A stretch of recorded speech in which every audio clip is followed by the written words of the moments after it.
Chapter 1: The night I won Best Actor, I thanked the wrong woman. This mistake would eventually result in 3 crashed websites, 17,000 bouquets, a runaway alpaca, and a marriage proposal I mistook for a tax document. But at that moment, I knew none of that.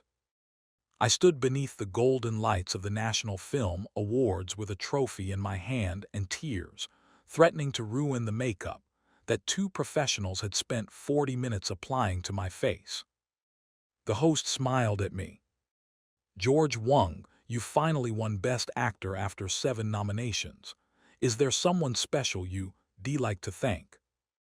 There was. My fiancée, Willow. Willow and I had been engaged for 2 years.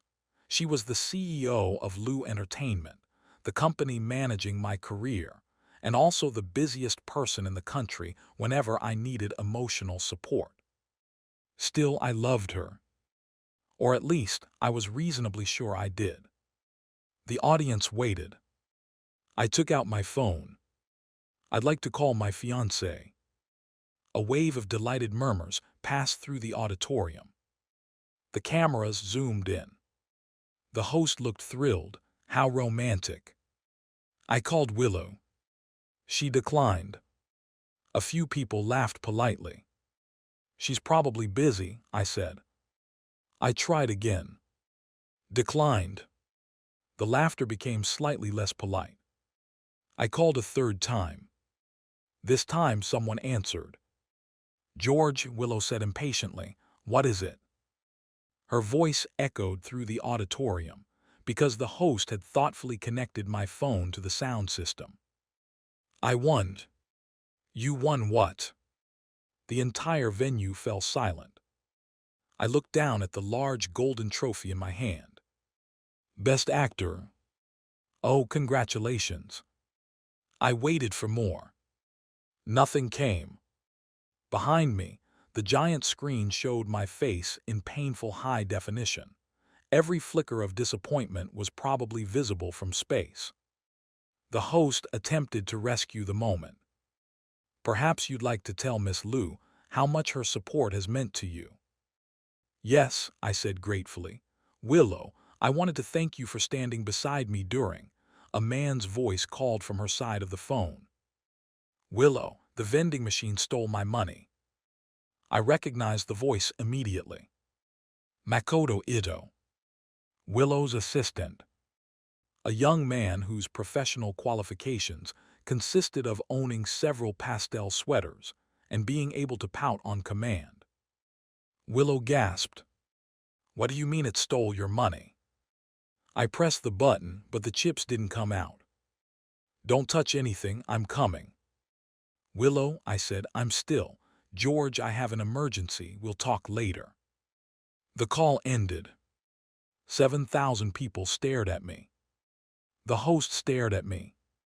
The orchestra stared at me. Somewhere in the balcony, a woman dropped her program. I slowly placed my phone back in my pocket. The host cleared his throat. "A vending machine emergency." "Apparently." "I'm sure the chips are very important." "Salt and vinegar," I said, "his favorite." Someone in the audience snorted. Then a woman's voice rang out from the front row. "At least thank someone who watched your movie." I looked down. Anna Sue sat with one leg crossed over the other, wearing a silver gown and the expression of a queen who had attended a public execution, only to discover the executioner was incompetent. Anna was the most celebrated actress of our generation. She was also my greatest professional rival. We had competed for roles, endorsements, awards, magazine covers, and once, disastrously, the final piece of cheesecake at a charity dinner. She had stabbed my hand with a fork. I still had the scar. "Miss Sue," I said into the microphone, "did you watch my film?" "6 times." A murmur swept through the crowd. I blinked. "Why?" "To identify your weaknesses." "Did you find them?" "Several." "Would you care to share?" "Not during your acceptance speech. We only have 4 hours. The audience erupted in laughter. I should have been offended. Instead, for the first time that evening, I relaxed. I lifted my trophy. Then I'd like to thank Anasu for dedicating approximately 12 hours of her life to studying my weaknesses. 12 hours and 43 minutes, Anna corrected. You counted. I bill by the hour. More laughter filled the auditorium. Later, the clip became the most watched moment from the ceremony. Not my victory. Not my performance montage. My fiancée abandoning my acceptance speech to rescue Makoto from a vending machine, and Anna announcing that she had watched my movie 6 times for research. By midnight, 3 topics were trending. George wins Best Actor, justice for the salt and vinegar chips, and most confusingly, George and Anna just get married already. I stared at the third topic while sitting in the back of my car. My assistant David was beside me, laughing so hard he could barely breathe. What is wrong with people? I asked. David wiped tears from his eyes. They think you and Anna are secretly in love. We are professional enemies. She watched your movie 6 times. To study my weaknesses. She remembered the exact running time. She's extremely thorough. David looked at me for several seconds. You really don't see it. See what? Nothing.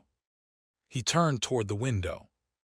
For some reason, he began laughing again. Chapter 2. When I arrived home, Willow wasn't there. This was not unusual. Willow often stayed late at the office. What was unusual was the photograph she had posted 20 minutes earlier. Makoto stood beside the company vending machine, holding a bag of salt and vinegar chips. Willow was crouched beside the machine with a screwdriver in her hand. The caption read, "No obstacle is too great when someone precious needs you." I looked at the photograph. Then I looked at my Best Actor trophy. Then I looked back at the photograph. Apparently, I had spent 15 years pursuing a dream that could have been replaced by a $4 bag of chips. David called me. Don't go online. I'm already online. Then don't look at Willow's post. I'm looking at Willow's post. Don't read the comments. I read the comments. Most people congratulated Makoto on surviving his ordeal. One person asked whether the vending machine would be charged with attempted theft. Another wrote, George wins the highest acting honor in the country, and his fiancée celebrates a man successfully purchasing chips. I closed the app. My doorbell rang. When I opened the door, a florist stood outside. Behind him were 6 delivery trucks. Mr. Wang. Yes. We have 12,000 roses for you. I'm sorry. 12,000. Is the country experiencing a rose surplus? He checked his tablet. They're from Miss Anna Sue. Of course they were. Only Anna would celebrate my victory by creating a regional flower shortage. Where am I supposed to put 12,000 roses? The florist glanced behind me. How many rooms do you have? 4. You now have 4 rose rooms. For the next hour, workers brought roses into my home. Red roses filled the living room. White roses filled the dining room.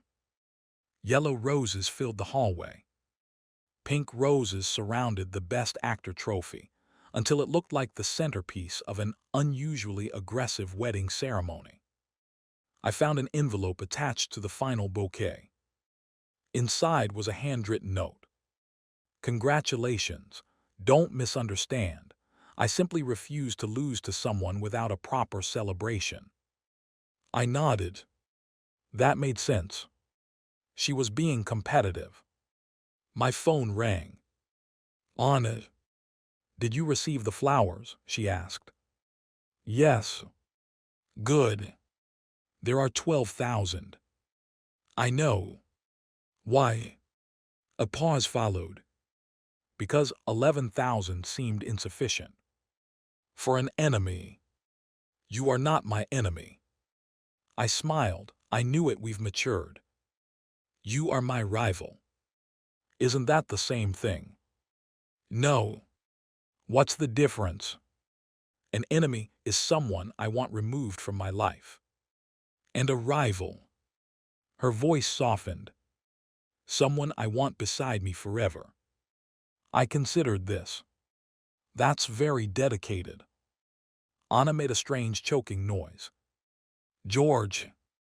Yes. Did you hear what I just said? Of course, you want to compete with me forever. Silence. Honest. I'm reconsidering the opportunities available to me in prison. What? Nothing. She ended the call. I stood among 12,000 roses, wondering why she sounded upset. Perhaps the florist had overcharged her. Chapter 3. The next morning, Willow returned home. She stepped into the living room and froze. Why is our apartment full of flowers? Anna sent them. Willow's expression changed instantly. Why would she send you flowers? Because I won. I didn't send you flowers. I noticed. She frowned at the bouquets. What does this card say? Nothing important. Before I could stop her, she picked it up and read it. Her face darkened. Someone she wants beside her forever. As a rival.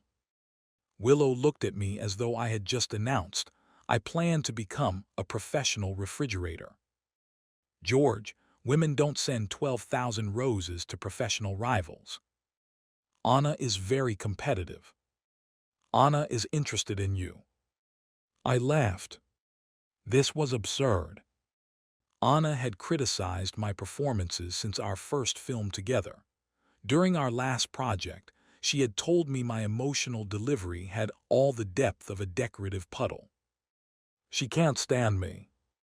Willow slowly looked around at the thousands of roses. Yes, she said, her hatred is practically filling the building. Exactly. Willow opened her mouth. Her phone rang before she could respond. Makoto, she answered, immediately turning away from me. What happened? I could hear him crying. My tie is crooked. Stay calm, I'll come help you. It's really crooked. I said I'm coming. Willow grabbed her purse. You just got home, I said. Makoto has an important presentation. He's presenting the quarterly budget. Yes. Can he read a quarterly budget? Willow looked offended on his behalf. He has many talents. Name one. He brings youthful energy to the office.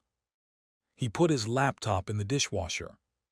He wanted it clean. He washed it on the intensive cycle. At least he's thorough. She left. 5 minutes later, David called. We have a problem. What happened? All the investors withdrew from Midnight Harbor. My stomach dropped. Midnight Harbor was my next film, a quiet drama I had spent 3 years developing. It was based on my mother's unfinished screenplay. How many? All of them. Why? Lou Entertainment notified them that Willow isn't supporting the project. I sat down among the roses. Willow had promised she would back the film. It was one of the reasons I had signed with her company. Can we delay production? We only have the location for another 2 weeks. How much do we need? 80 million. I shut my eyes. Even after winning Best Actor, I couldn't personally cover a budget that large. David hesitated. I'll start contacting other investors. No, I'll do it. For 3 days, I called everyone I knew. Some offered sympathy. Others offered excuses. Most were afraid of angering Willow. On the fourth morning, David ran into my office looking stunned. "We have the money." I looked up. What? An anonymous investor transferred the entire amount. All 80 million. 90. Why 90? They included a note saying the extra 10 million was for better catering, because you forget to eat when filming. I frowned. That's strangely specific. The investor requested confidentiality. Did they leave a company name? David checked the paperwork. The Heavenly Moonlight Holding Group. Never heard of it. It was registered yesterday. Who owns it? Anonymous. My eyes narrowed. This could be a trap. David turned the final page around. At the bottom, written in silver ink, were 3 words. "Proud of you, Anna." I stared at the signature. David. Yes. I think we found the anonymous investor. You think? She accidentally signed her name. David looked toward the ceiling, as though seeking strength from a higher power. I called Anna. You invested in my movie. No, I didn't. You signed the contract. Another pause. That could be anyone. It says Anna.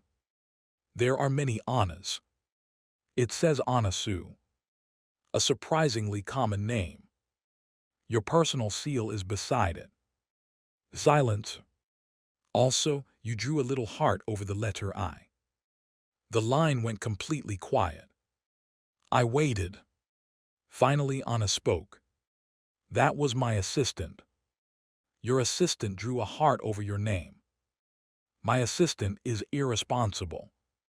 Why did you invest? I reviewed the script. And it's good. That's all. Yes. You gave me 90 million because the script is good. And because you're talented. My chest tightened unexpectedly. Praise from Anna was rare. She usually delivered compliments as if each one had to be removed surgically. Thank you, I said. Her voice became awkward. You don't need to thank me. I do. No, you don't. Then what do you want? The question was followed by such a long silence that I checked whether the call had disconnected. Finally, she said, have dinner with me. Certainly. Friday night. I'm free. Wear something nice. It's a business dinner. No. A script meeting. No. An investor update. No, George. Then what kind of dinner is it? A date. I smiled. Of course. Anna inhaled sharply. Of course. You want the date for our next production meeting. She made a noise that sounded painfully close to a scream. Friday, I said, 7 o'clock. Fine. She ended the call. David was staring at me from the doorway. What? He rubbed both hands over his face. I need a different job. Chapter 4. Anna chose the most expensive restaurant in the capital. She reserved the entire top floor. When I arrived, a string quartet was playing beside a wall of candles. Rose petals covered the floor. A table for 2 stood near the window, overlooking the city lights. Anna wore a black evening gown and diamond earrings. I glanced around. Is the restaurant hosting a wedding? No. An engagement? No. Why are there rose petals? Atmosphere. And the string quartet. More atmosphere. There's a sign saying, tonight begins forever. Anna looked at the sign. Then at me. Then back at the sign. It came with the room. I nodded. That seemed reasonable. I sat across from her. She watched me closely. Did you bring the script? I asked. No. The budget? No. The distribution plan? No. What are we discussing? Us. I leaned forward attentively. Our professional partnership. Anna picked up her wineglass and emptied half of it. Our personal relationship. I frowned. Have I offended you? Constantly. I apologize. That isn't what I mean. Then what do you mean? She put down the glass. George, how do you feel about me? I considered the question carefully. You're talented. That wasn't the question. You're hardworking. Try again. You can be terrifying. I know. You stabbed me with a fork. You reached for my cheesecake. It was on a shared plate. It was pointed toward me. I sighed. Fine, I respect you more than anyone else in the industry. Some of the tension left her expression. And personally, I consider you a friend. Her eyes narrowed. A friend. A close friend. How close? I thought about it. Top 15. Top 15. I know many people. She reached for the wine again. I hurried to add, possibly top 10. Stop helping. Dinner arrived. Everything was excellent, although Anna spent most of the meal watching me as though trying to solve a difficult murder. After dessert, she slid a small velvet box across the table. I opened it. Inside was a silver key. What's this? The key to my house. I stared at it. Why are you giving it to me? So you can come whenever you want. My eyes widened. On it. Yes. This is about the film, isn't it? She closed her eyes. No. You want me to use your home as a secondary production office? No. Storage? No.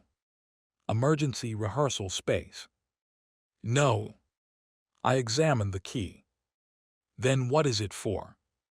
You. What should I do with it? Use it. For what? To enter my house. When? Whenever you want. Why? Because I want you there. I paused. Then I smiled in understanding. You get lonely. Anna stared at me. The string quartet abruptly stopped playing. One violinist lowered his instrument and whispered something to the cellist. The cellist shook his head sadly. Anna leaned across the table. I am going to say something very clearly. All right. I want you in my home. Yes. In the morning. Understood. At night. Of course. Every day. That's a demanding rehearsal schedule. Her left eye twitched. And I added, I'm engaged. The frustration vanished from her face. She sat back. For a moment, hurt flashed through her eyes. It was gone so quickly, I thought I had imagined it. I know, she said. I can't enter another woman's home at all hours. Willow might misunderstand. Does Willow worry about what you misunderstand when she spends every night with Makoto? They work together. So do we. They have an important professional relationship. Yesterday, she sat beside him for 3 hours because he was frightened by a moth. He has a phobia. He's 27. Moths can be intimidating. Anna took a slow breath. George, are you happy? The question caught me off guard. I'm successful. That isn't what I asked. I won Best Actor. That isn't happiness. My new film is starting production. That isn't happiness either. I looked out at the city. Willow and I had been together for 6 years. Surely that meant I was happy. Relationships changed. People became busy. Grand romantic gestures faded into practical routines.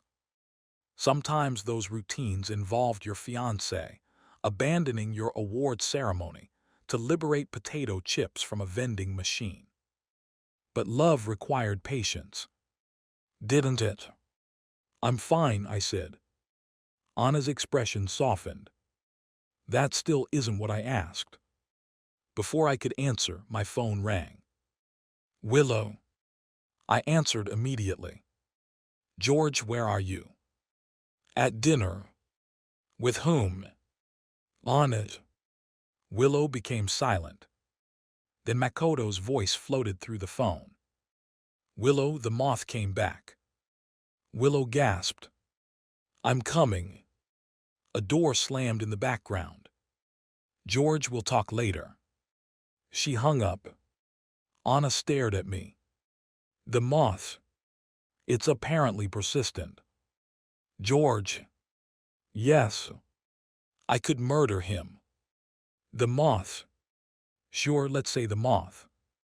Chapter 5, filming for Midnight Harbor, began the following week.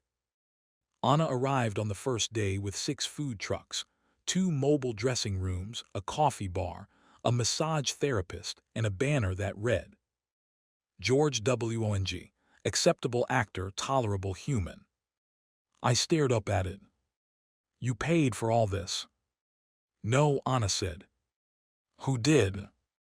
An anonymous supporter. The food trucks had her face printed on them. I pointed this out. They're rented, she answered. From your company. A coincidence. One of the workers handed me a cup of coffee. The cup had a photograph of Anna and me from our first film. Beneath the image were the words, Future Mr. and Mrs. Sue. I looked at Anna. She grabbed the cup from my hand. Printing error. It has our faces. A very specific printing error. Before I could question her further, Willow's car arrived. Willow stepped onto the set, followed by Makoto. He was wearing sunglasses, a scarf, and a wide-brimmed hat. It's cloudy, I said. Moths, he whispered. Willow approached me. I heard Anna invested in your film. She did. Why didn't you ask me first? I did, you withdrew your support. That was a temporary business decision. You told the investors the screenplay had no commercial value. Willow glanced away. Makoto reviewed it. I looked at him. You reviewed my mother's screenplay. He adjusted his sunglasses. I read most of the title. The title is 2 words. I was very busy. Anna walked over. She looked Makoto up and down. Why are you dressed like a widow attending a beach funeral? Makoto gasped. Willow immediately stepped in front of him. Anna, don't bully him. I asked a question. You know he's sensitive. I suspected he was photosensitive. Makoto clutched Willow's sleeve. Willow, she frightens me. Don't worry, I'm here. Anna looked at me. Do you find this attractive? Find what attractive? She gestured toward Willow and Makoto. The helpless little boy performance. Makoto is younger than us. By 11 months. He has a youthful spirit. He ate glue last week. He thought it was yogurt. It said industrial adhesive on the container. The label was small. Anna stared at me for a long moment. I understand why it took you 7 nominations to win. That's unrelated. No, I think we've identified a larger pattern. The director called everyone to the set before the conversation could continue. We were filming the movie's most emotional scene. My character had to stand on a harbor pier and read the final letter left by his mother. The scene meant everything to me. My own mother had written the words shortly before her death. I had practiced for months. Just as filming began, A loud ripping noise came from behind the cameras. Everyone turned. Makoto stood beside the film's main promotional poster. Half of it was in his hands. The other half hung from the display frame. He blinked innocently. It tore. The crew fell silent. How? I asked. I touched it. With what? A chainsaw. I was checking the paper quality. Willow rushed to his side. Are you hurt? Makoto examined his fingers. I might have a paper cut. Willow turned to the crew. Does anyone have a first aid kit? Nobody moved. Anna took 2 steps forward. Willow blocked her. It was an accident. Anna smiled. It was not a friendly smile.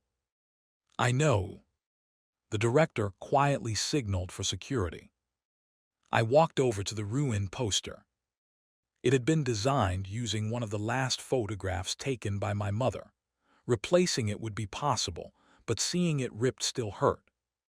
Makoto lowered his gaze. I said, I'm sorry. Did you?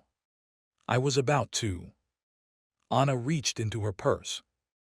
For one alarming second, I remembered the cheesecake fork. Instead, she produced her phone. She tapped the screen. A video began playing. Makoto appeared on camera, standing beside the poster 5 minutes earlier. He glanced around, made sure no one was watching, and deliberately tore it. Willow's face changed. Makoto turned pale.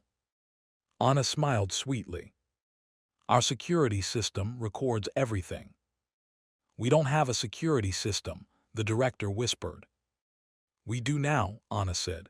I installed 40 cameras this morning. Why? She looked at Makoto. Intuition.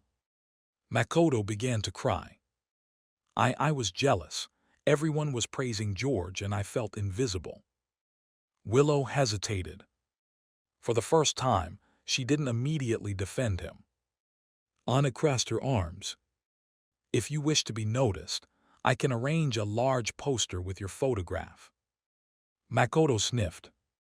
Really? Certainly, it will say missing common sense. Several crew members turned away to hide their laughter. Willow's expression hardened. That's enough. Makoto made a mistake. He deliberately destroyed film property. I'll pay for it. That isn't the point. Then what is? Anna looked at me. The point is that someone should care when George is hurt. The set became quiet. Anna's voice had lost its teasing edge. She stepped toward the torn poster and gently lifted the damaged photograph. He worked for years to make this film. He trusted people who promised to help him, only to have them walk away. Now that production has finally begun, you bring someone here who deliberately damages something connected to his mother. Willow's face went pale. I didn't know. You never know, Anna said. That's the problem. I watched her smooth the torn edge of the poster. Something shifted in my chest. Anna noticed me staring and immediately frowned. What?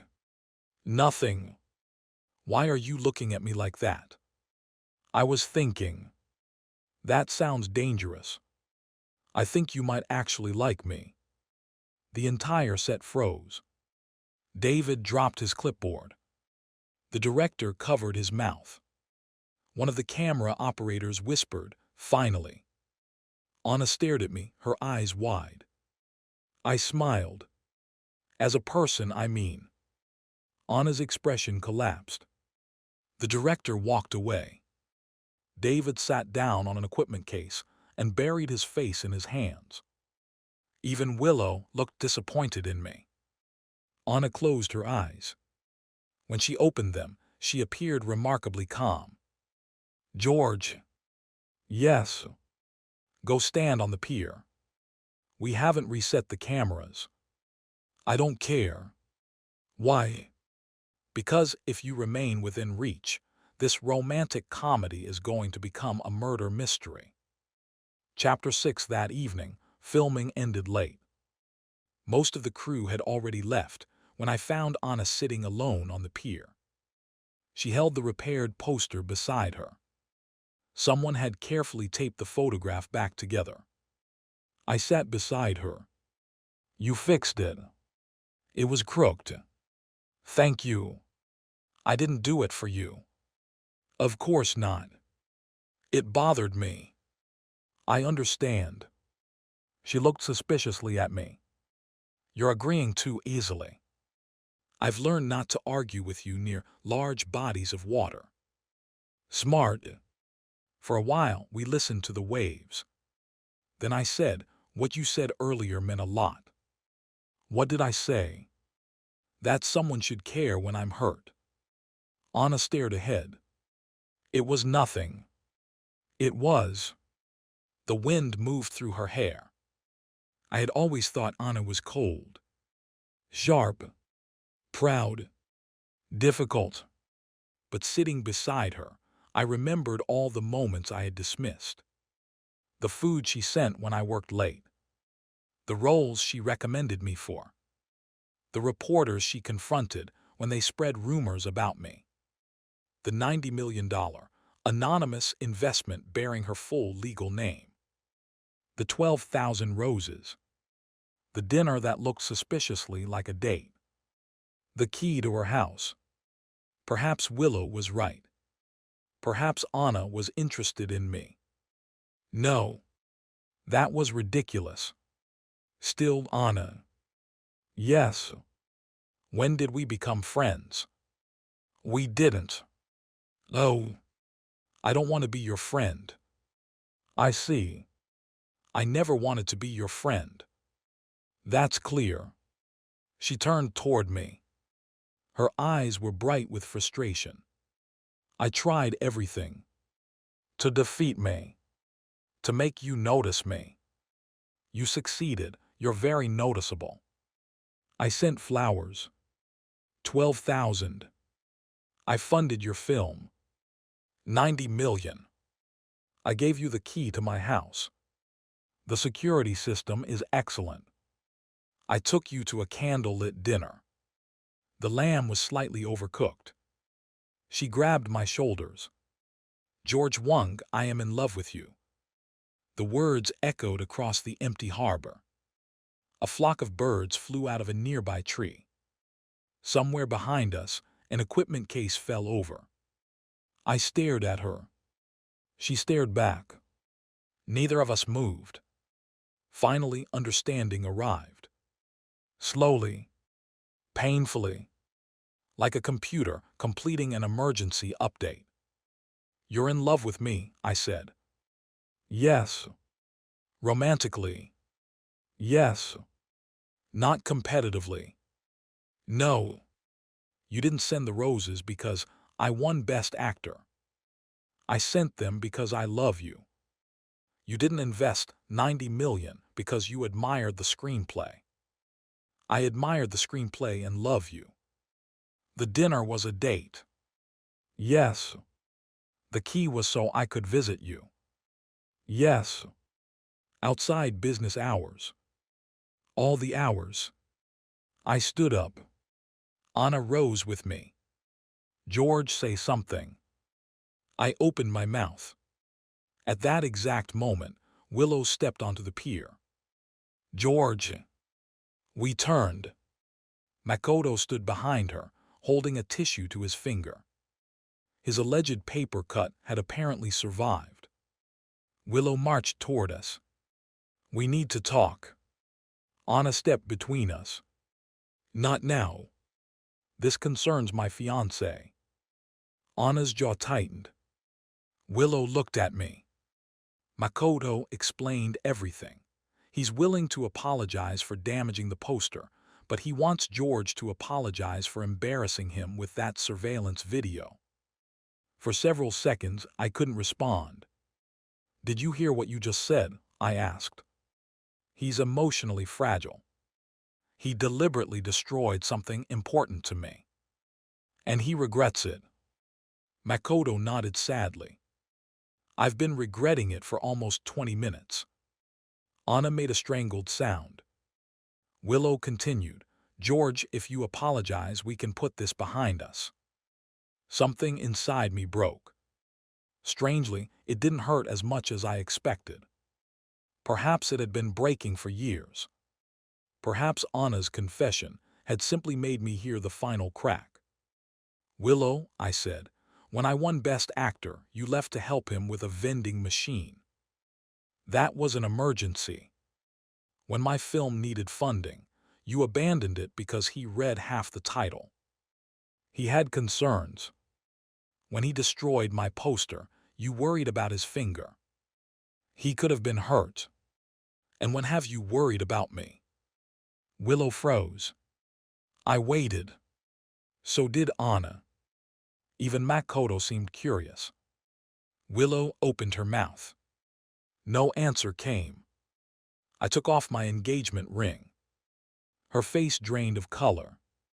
George, what are you doing? Something I should have done a long time ago.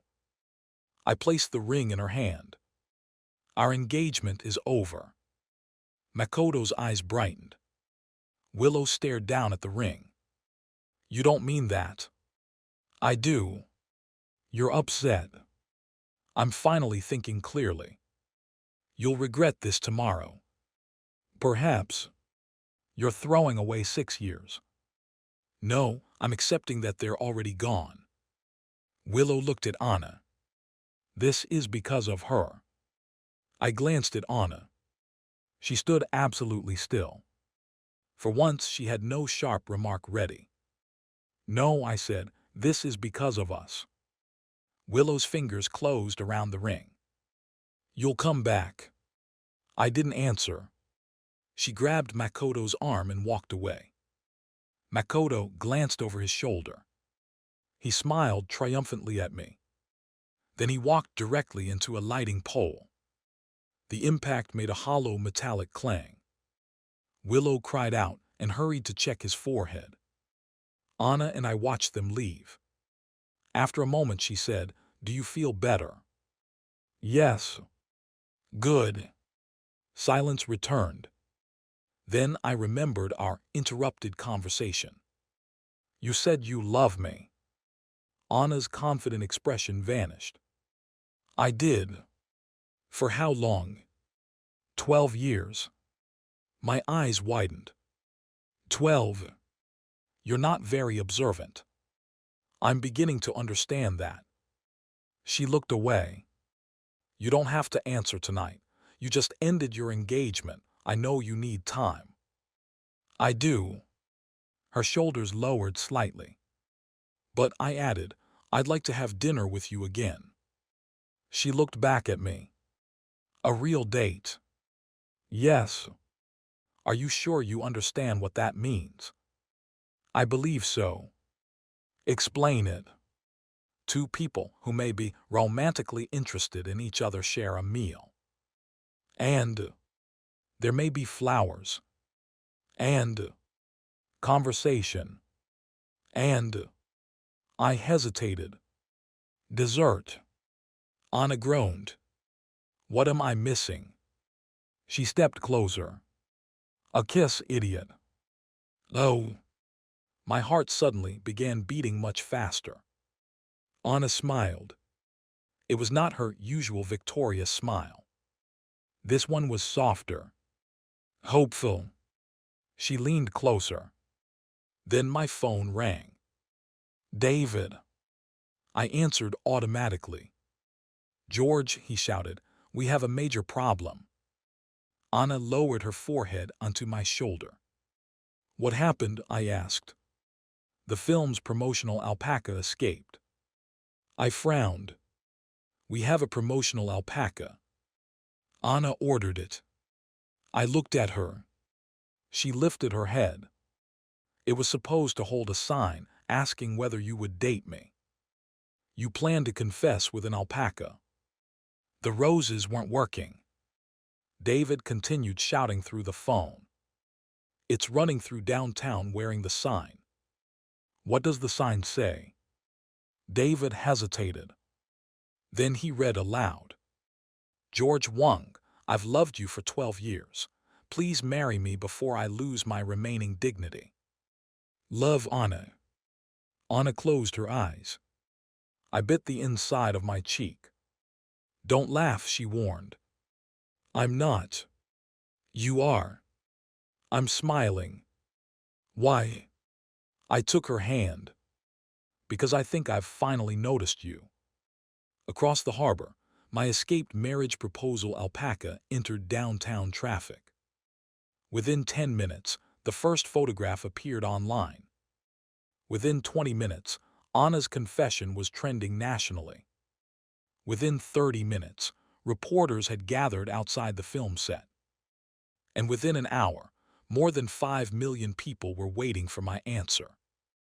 Unfortunately for all of them, I still didn't know whether accepting an Alpaca's marriage proposal was legally binding. Chapter 7 By sunrise, the Alpaca had more social media followers than I did. Its name was apparently Sir Fluffington. I learned this from the official account Anna's public relations team created while I was asleep. The account's biography read: professional matchmaker, part-time Alpaca, full-time believer in George and Anna. Its first post, a photograph of Sir Fluffington charging through downtown traffic with Anna's marriage proposal strapped to his side, received 8 million likes. Its second post was a close-up of him chewing the corner of the sign. The caption read, "He's taking too long to answer, so I'm eating the evidence." I stared at my phone. Anna. She sat across from me in the hotel restaurant, calmly drinking coffee. Yes. Your Alpaca has a verified account. He has representation. He has an agent. He received several offers. It has been 12 hours. He has natural charisma. A waiter approached our table. He had ignored me when I arrived. Now he nervously looked around and whispered, "Is Sir Fluffington coming?" "No," I said. The waiter's face fell. "He's resting," Anna explained. The waiter brightened. "Please tell him my daughter is a huge fan." "I'll pass that along." When he left, I leaned closer. "Why are you encouraging this?" "Because the public likes him. The public thinks he proposed to me. He carried my proposal." "You admit it was a proposal?" Anna brought the coffee cup to her lips. "No. You just called it your proposal." I misspoke. The sign said, "Please marry me." It was metaphorical. For what? A long-term professional partnership. Anna. She lowered the cup. "George, did you intend to ask me to marry you?" "No." I waited. She lasted 4 seconds. "Not immediately." "Immediately." I had a schedule.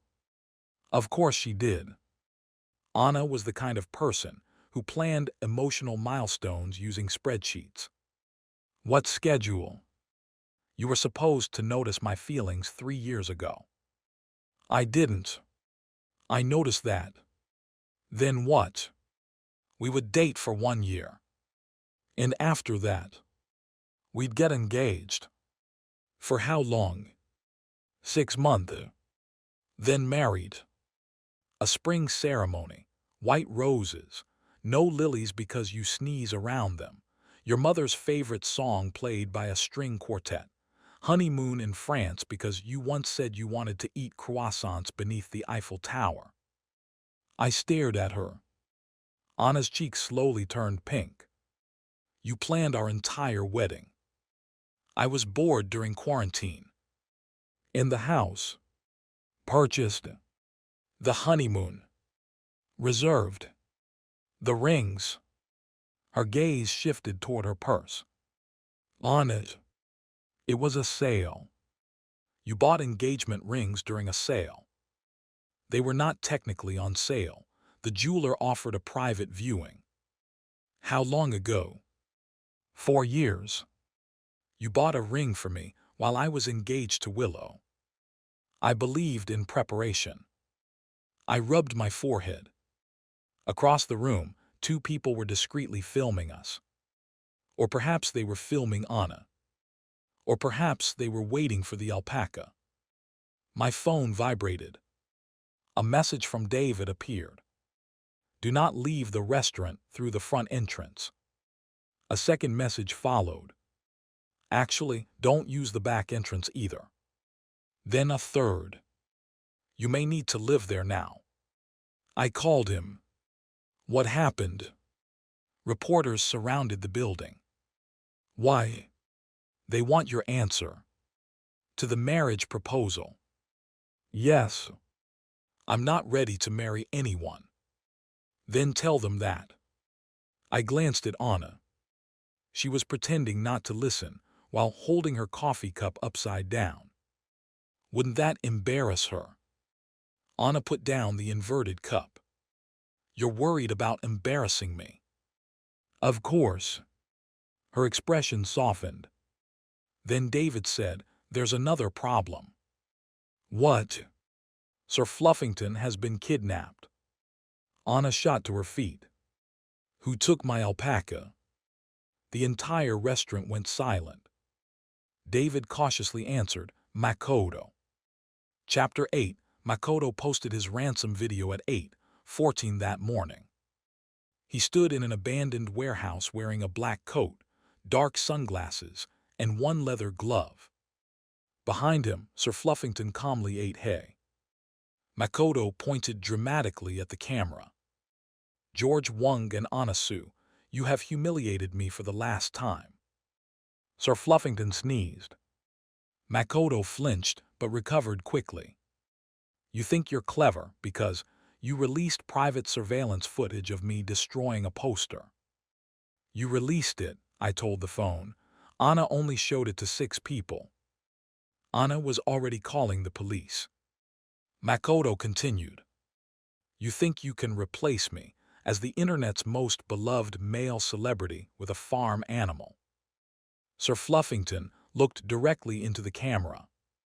He had more screen presence than Makoto. I refuse to accept this insult, Makoto declared. If you want to see your precious alpaca again, George must publicly apologize to me. The video cut to black. A final message appeared. You have 6 hours. Then another line appeared beneath it. Also bring $20 million, cash preferred. Then a third. Smaller bills, please. Large bills are difficult to spend. I lowered the phone. Is he actually trying to ransom an alpaca? Anna's expression was terrifyingly calm. He has taken something that belongs to me. You hired Sir Fluffington. He signed an exclusive contract. He has hooves. He stamped it. David rushed into the restaurant. We located the warehouse. That was fast, I said. He forgot to disable location services before uploading the video. Anna grabbed her purse. I followed her. You should stay here, she said. He kidnapped an animal while demanding that I apologize. I'm involved. He could be dangerous. He was frightened by a moth. It could have been a particularly dangerous moth. We drove to the warehouse with David, 2 security teams, 3 police vehicles, and Sir Fluffington's new agent. The agent was a nervous man named Carl who spent the entire journey discussing the alpaca's endorsement opportunities. He has an organic shampoo deal this afternoon, Carl said. We cannot miss it. He doesn't have hair, I said. He has fleece. The shampoo is for humans. His audience is primarily human. I could not argue with that logic. When we reached the warehouse, everyone prepared for a tense confrontation. The police moved into position. Security surrounded the exits.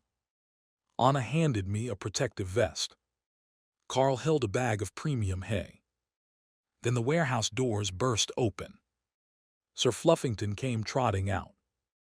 A broken rope dangled from his neck. Behind him, Makoto shouted, "Come back, I haven't received the money." Sir Fluffington ignored him. He walked directly toward Anna, stopped beside her, and spat on my shoes. I looked down. Does that mean he likes me? Carl nodded deeply. Makoto ran out of the warehouse. He stopped when he saw the police. Then he turned around. More officers stood behind him. He looked left. Security guards. Right. On it. He chose the police. I surrender. Anna stepped forward. You kidnapped my alpaca. I borrowed him. You demanded $20 million. That was an adoption fee. You threatened him. I gave him hay. You gave him low-quality hay. Carl gasped.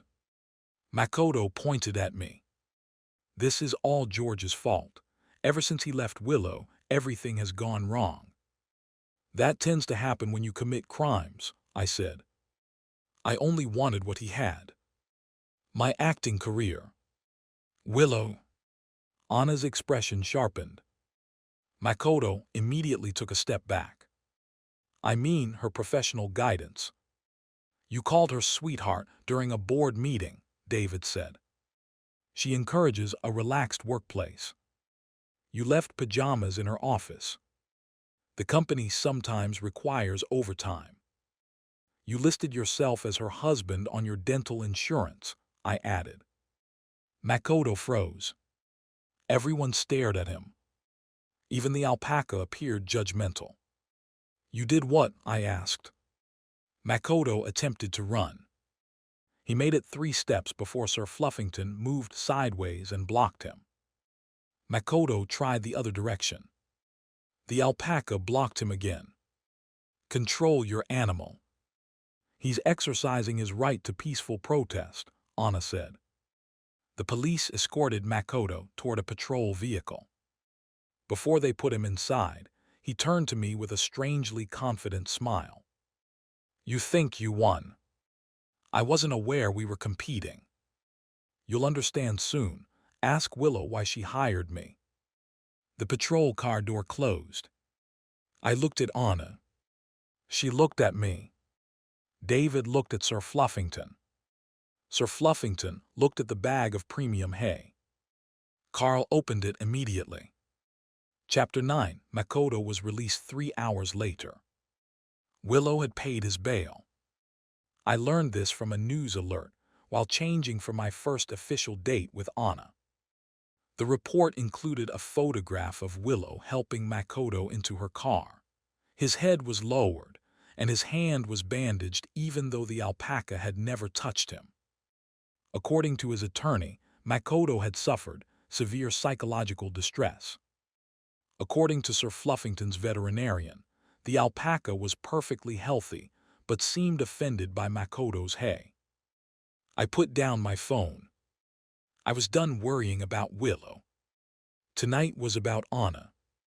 Unfortunately, Anna had chosen our dating location based on 3 requirements. 1. No reporters.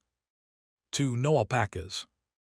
3. No possibility of Makoto appearing from behind a decorative plant. She chose her private estate outside the city. When I arrived, Anna opened the door wearing a pale blue dress. For several seconds, neither of us spoke. I had seen her in award show gowns and historical costumes worth more than most houses. I had seen her suspended from helicopters and riding horses through artificial thunderstorms. But the simple dress affected me differently. She looked less like my terrifying professional rival. She looked like a woman who had loved me quietly for 12 years. You're staring, she said. I'm noticing you. Her expression softened. Keep doing that. I handed her a bouquet. It contained 12 roses. She looked at them. Only 12. I considered 12,000, but apparently there are laws about obstructing residential entrances. She smiled. A real smile. Not the dangerous one she gave reporters. Not the triumphant one she gave defeated award nominees. This smile made my heart stumble. She stepped aside. "Come in." The entrance hall contained framed photographs from our careers. Most of them were of us together. One showed our first press conference. Another showed us arguing on a red carpet. A third showed me asleep between takes, while Anna sat nearby reading a script. "You said you disliked that photograph," I said. I lied. There were dozens more. "You kept all these." "I have excellent archives." At dinner, we avoided discussing work. Or tried to. After 5 awkward minutes, I asked, "What do you do when you aren't acting?" "Think about you." I nearly inhaled a piece of bread. On a side, too direct. "Slightly. I enjoy painting." "I didn't know that." "You never asked." The words weren't accusatory, but they stayed with me. I knew Anna's filmography, award history, acting techniques, and preferred camera angles. But I knew very little about her as a person. "What do you paint?" "Landscapes, portraits." "Could I see them?" "No." "Why?" "Most of the portraits are of you." I put down my fork. "How many?" She drank some water. "Define many." "More than 10. "Yes." "More than 50. "Yes." "More than 100. She became deeply interested in the tablecloth. "On it." I went through a watercolor phase. Before I could ask for an exact number, a man in a suit entered the room carrying a folder. "Excuse me, Miss Sue, the documents require your signature." Anna frowned. "Not now. It concerns the island." I stared at her. She closed her eyes. "What island?" I asked. The man looked at Anna. Anna looked at the ceiling. I looked at the folder. The title read, "Transfer of Private Island Ownership to George W.N.G." "You bought me an island." "No." I tapped the folder. "It has my name on it." "The name can be changed." "When did you buy it?" "This afternoon." "Why?" "You said you wanted somewhere peaceful." "I meant a quiet restaurant." That was unclear. I stared at her. She stared back with complete seriousness. Then, unexpectedly, I started laughing. Anna frowned. "Why is that funny?" "You bought me an island because I asked for a quiet date. It has excellent beaches." I laughed harder. She tried to remain offended, but eventually the corner of her mouth lifted. "This is why I didn't tell you," she said. "Keep the island." "You do like it." "I haven't seen it." "It has a villa." "Keep it." "A private harbor." "Still no." "Wild horses." I hesitated. Anna noticed. I knew the horses would work. "I am not accepting an island." "Then we'll share it." That sounds suspiciously like accepting half an island. "It's compromise." The man with the documents quietly left. Anna stood and held out her hand. "Come with me." "Where?" "My studio." "Are you showing me the paintings?" "No." "You are." "No." "You already admitted they exist." "That does not give you viewing rights." I followed her upstairs. She stood protectively in front of a closed door. "George." "Yes." "If you laugh, the date ends." "I won't laugh." "If you tell anyone, I'll deny everything." "Understood." She opened the door. The room contained dozens of paintings. Not hundreds. Dozens. I was relieved until I saw the storage racks. They contained hundreds. There I was laughing on a film set, reading beside a window, holding an umbrella, accepting my first award, falling asleep in a director's chair. Some portraits depicted moments I didn't remember her witnessing. One canvas remained covered with a cloth. What's that? Nothing. I lifted the cloth. It showed Anna and me standing beneath flowering trees in wedding clothes. A little girl stood between us, holding both our hands. The painting was unfinished. I didn't laugh. Anna looked suddenly vulnerable. I painted it years ago, she said. It was foolish. No. It was. It's beautiful. She looked at me. I stepped closer. Her eyes lowered to my lips. I finally understood what was supposed to happen next. No phone rang. No alpaca escaped. No assistant screamed about a moth. I leaned down. The doorbell rang. Anna's head dropped against my chest. I'm going to demolish the house. Maybe it's important. If it's David, he's fired. It's your house. I'll fire him from yours. The bell rang again. A woman's voice called from downstairs. George, I know you're in there. Willow. Chapter 10. Anna opened the front door with the expression of someone answering a summons to battle. Willow stood outside. She looked exhausted. Her hair was loose, and she wore no makeup. I had rarely seen her without the polished armor of a chief executive. Leave, Anna said. I need to speak with George. He's busy. I can see him behind you. Anna shifted sideways to block me. No, you can't. Anna. Willow. I stepped forward. What do you want? Willow held up a flash drive. It's about Makoto. Anna crossed her arms. The police already have footage of the kidnapping. This isn't about the alpaca. Sir Fluffington has a name. Willow blinked. I'm sorry. Continue, I said quickly. Willow looked at me. Makoto told you to ask why I hired him. How do you know that? The warehouse video went online. Of course it did. Apparently, Sir Fluffington's agent had arranged a live stream. Willow held out the drive. There are documents on this, emails, payment records, and security footage. Explaining what? How Makoto entered my company. I didn't take the drive. You hired him after university. That's what I told everyone. What's the truth? Willow glanced toward Anna. I'd rather speak privately. No, Anna and I said together. Anna looked pleased. I tried not to be.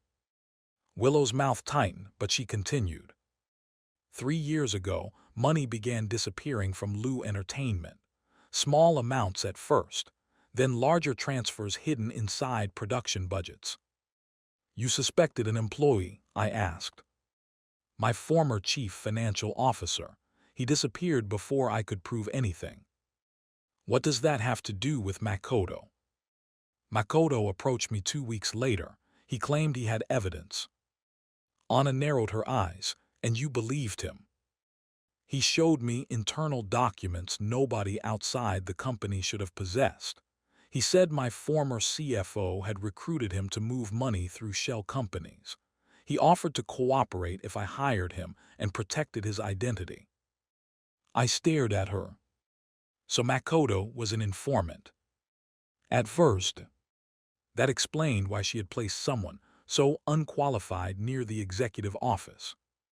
It didn't explain the company gatherings, luxury gifts, or vending machine rescue operations. You didn't have to treat him like a helpless prince, I said. Willow looked away. No. Why did you?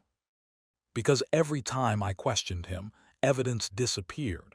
He threatened to expose financial records that could destroy the company. I needed him to believe he controlled me. Anna gave a short laugh. You publicly humiliated George as part of an investigation. I never intended for it to go that far. You left an award ceremony for a vending machine. Makoto had hidden a memory card inside it. I blinked. The chips were a code. No, he really did lose his money. Even Willow looked embarrassed.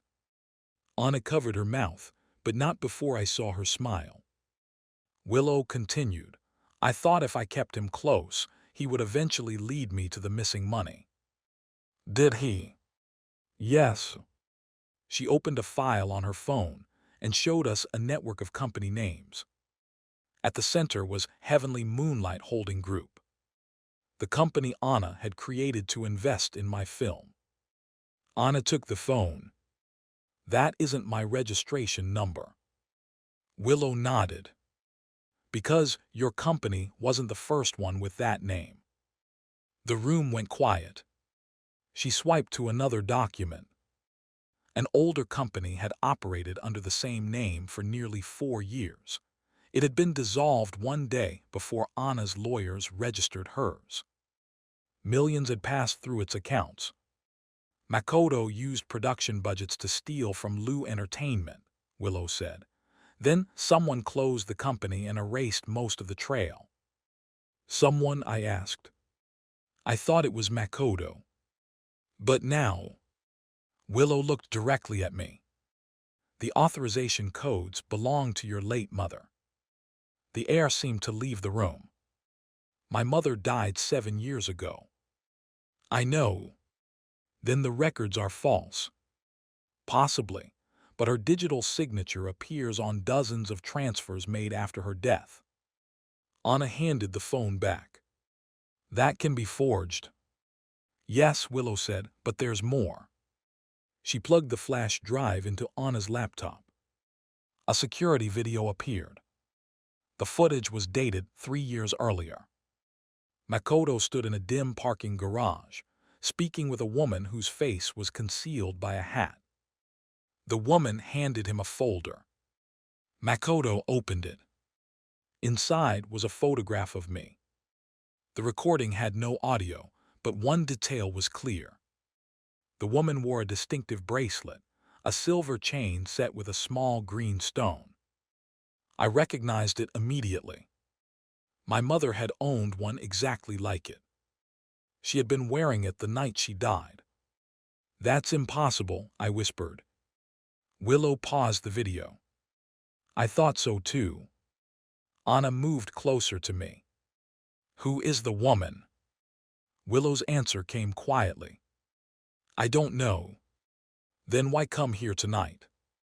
Because Makoto wasn't only stealing from my company.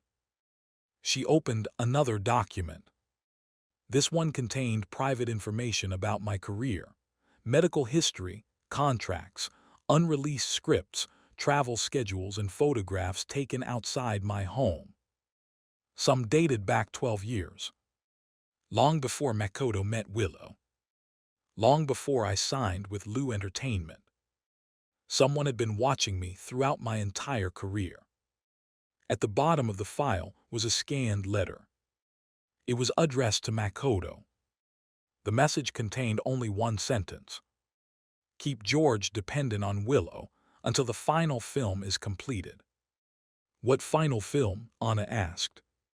Willow looked at me. Your mother's last screenplay. Midnight Harbor. A cold understanding settled over me. The withdrawn investors.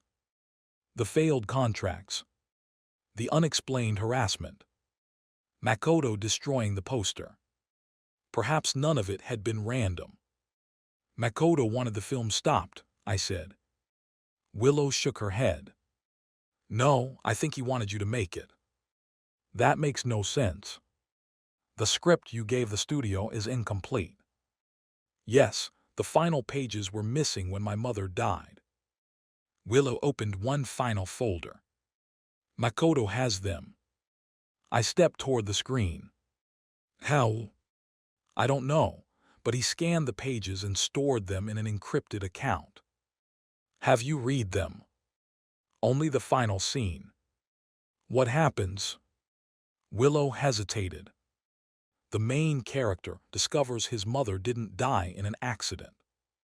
The silence that followed was absolute. Anna took my hand. Willow looked at our joined fingers, and pain briefly crossed her face. This time she didn't complain. She removed the flash drive. I know my explanation doesn't excuse what I did to you. Some of my behavior began as an act, but somewhere along the way, I let my pride turn it into something real. I began enjoying the control. I punished you whenever you questioned me because it was easier than admitting I had lost control of my own company. Her voice trembled. I hurt you. That part was Makoto's fault. I said nothing. An apology did not erase years of neglect. But I believed this one was honest. Willow placed the flash drive in my hand. I'm not asking you to return to me. I'm asking you to be careful. She turned to leave. Willow, I said. She stopped. Why did you pay Makoto's bail? Her expression changed. I didn't. The news said you did. I went to the station to make sure he stayed there. But he was released. Someone used my authorization code. Anna and I exchanged a look. Willow pulled out her phone. She checked the screen and her face went pale. What? I asked. All the money is gone. From where? Lou Entertainment. How much? 2 billion. Anna stopped looking amused. Willow's phone rang. Makoto's name appeared on the screen. She answered and switched to speaker. Makoto's cheerful voice filled the room. Hello, Willow. Where are you? Somewhere without moths. What did you do? I resigned. You stole $2 billion. Severance pay. I'll have you arrested before you reach the airport. Makoto laughed. For the first time, it didn't sound childish. It sounded controlled. Confident. Nothing like the foolish assistant we knew. You still don't understand, he said. I was never trying to take George's place. My grip tightened around the flash drive. Then what were you doing? I asked. Makoto became silent. When he spoke again, the playful tone vanished. I was keeping him alive. Anna stepped closer to the phone. If you threaten George, I'm the reason he survived this long. Explain. I can't, not while she's listening. Who? Willow demanded. Makoto's breath caught. A sound came through the call. A door opening. Then a woman spoke in the background. Her voice was faint, but I recognized it. I had heard it in old home videos. I had heard it singing beside my bed when I was a child. I had heard it in my dreams for 7 years. Makoto, the woman said, hang up the phone. My knees nearly gave way. Anna caught my arm.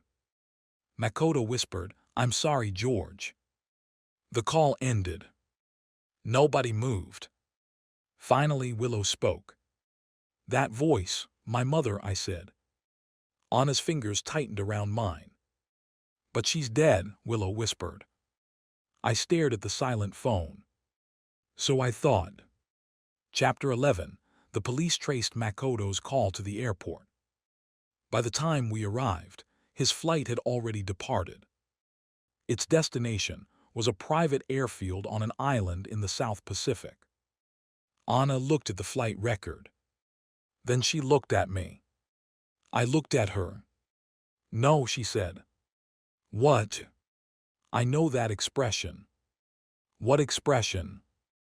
The one you make before suggesting something dangerous and poorly planned. The plane went to an island. Yes. You happen to own an island. Not that island, but nearby. Relatively. How nearby? 40 miles. Perfect. No. We could investigate. The police can investigate. They'll need somewhere to stay. There are hotels. Not with wild horses. She glared at me. Willow stepped forward. I have a plane. Anna looked at her. You are not coming. Makoto stole from my company. He may know something about George's mother. Which is why I'm coming. You spent 3 years pretending to adore him. Perhaps you can lure him out by shaking a bag of chips. Willow's eyes narrowed. At least I didn't purchase engagement rings for someone else's fiancée. Anna froze. I looked between them. How did you know about the rings? Willow pointed toward the open window. A small camera drone hovered outside. Sir Fluffington's face was printed on the side. His public relations team had apparently followed us from the house. A red light blinked. We were being live-streamed. Again.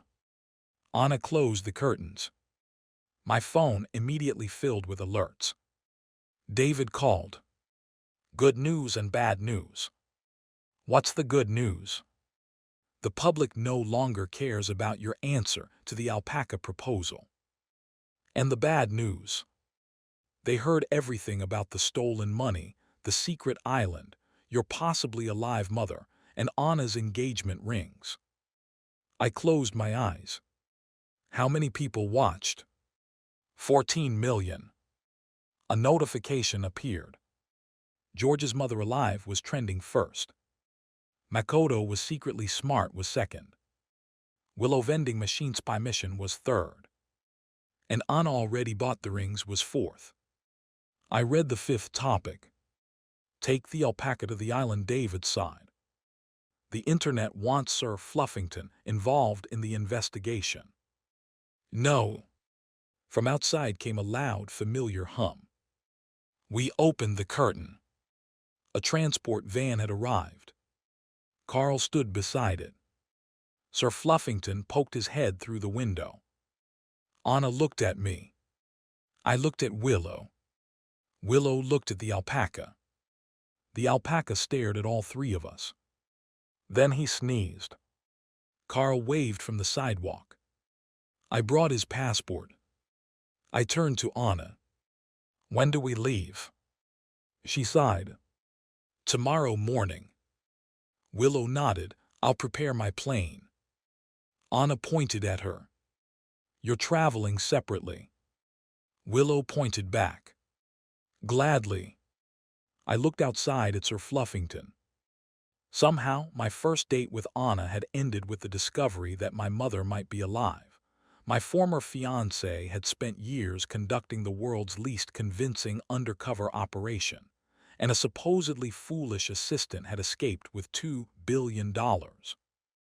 Even worse, the Alpaca still had more followers than I did. Chapter 12. The next morning, we arrived at the private airport in 3 separate vehicles. Anna traveled in a silver limousine. Willow arrived in a black executive sedan. I came in David's 12-year-old van because Anna's limousine had no room for my luggage after she packed 8 suitcases for a 2-day trip. Sir Fluffington arrived in a luxury animal transport vehicle with tinted windows. His vehicle was the nicest. The Alpaca climbed out wearing sunglasses and a blue scarf. Carl, his agent, followed with 2 assistants. Why is he dressed like that? I asked. He has a sponsorship, Carl said. For sunglasses.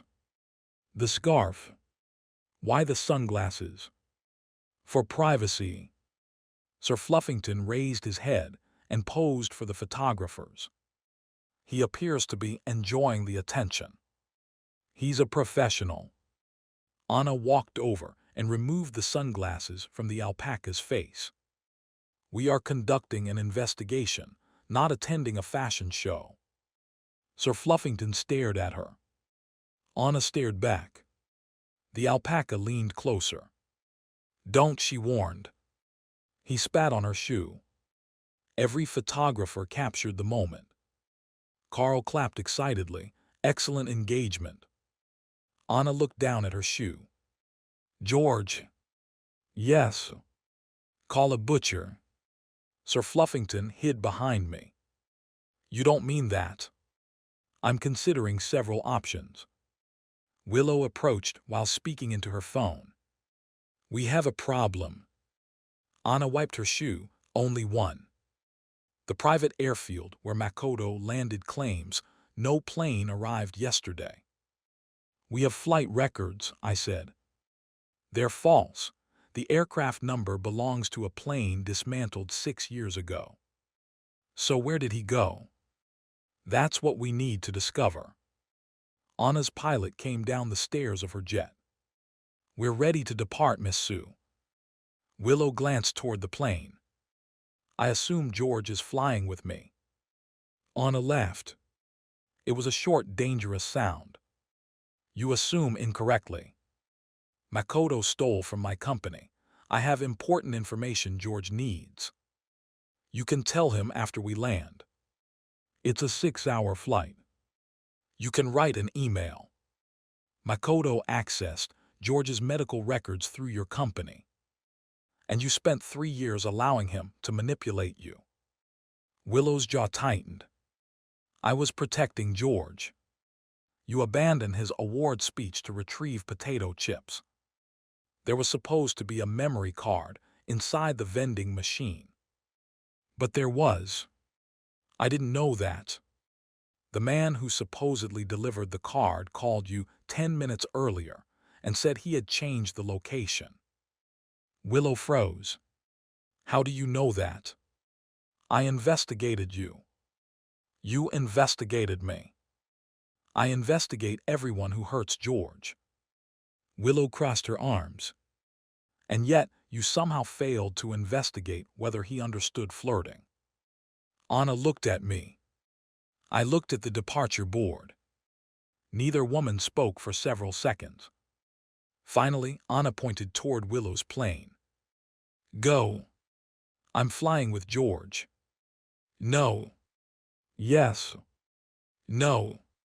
He was my fiancé." Past tense. I've known him since childhood. And apparently learned nothing useful. At least I didn't spend 12 years sending romantic signals to a man who thought they were business expenses. Anna's eyes narrowed. Willow's eyes narrowed. Sir Fluffington slowly moved behind Carl. I stepped between them. Nobody is fighting at a private airport. "Fine," Anna said. "She can fly with the luggage." Willow scoffed. "Your luggage already requires its own aircraft." "I packed necessities." "You packed a portable sauna." George gets tense. "You packed a grand piano." "He enjoys music." "You packed your wedding dress." Anna became silent. I turned toward her. "You brought a wedding dress." It was already in the garment bag. "For our investigation." "It doesn't wrinkle easily." "Why would you need a wedding dress on an island?" "Local customs are unpredictable." Willow laughed so hard she had to hold the side of the limousine. Anna turned red. I took her hand. "You can explain on the plane." Willow stopped laughing. Her gaze fell to our joined hands. A flicker of pain passed over her face, but she recovered quickly. "Fine," she said. "I'll take my own plane." Carl raised a hand.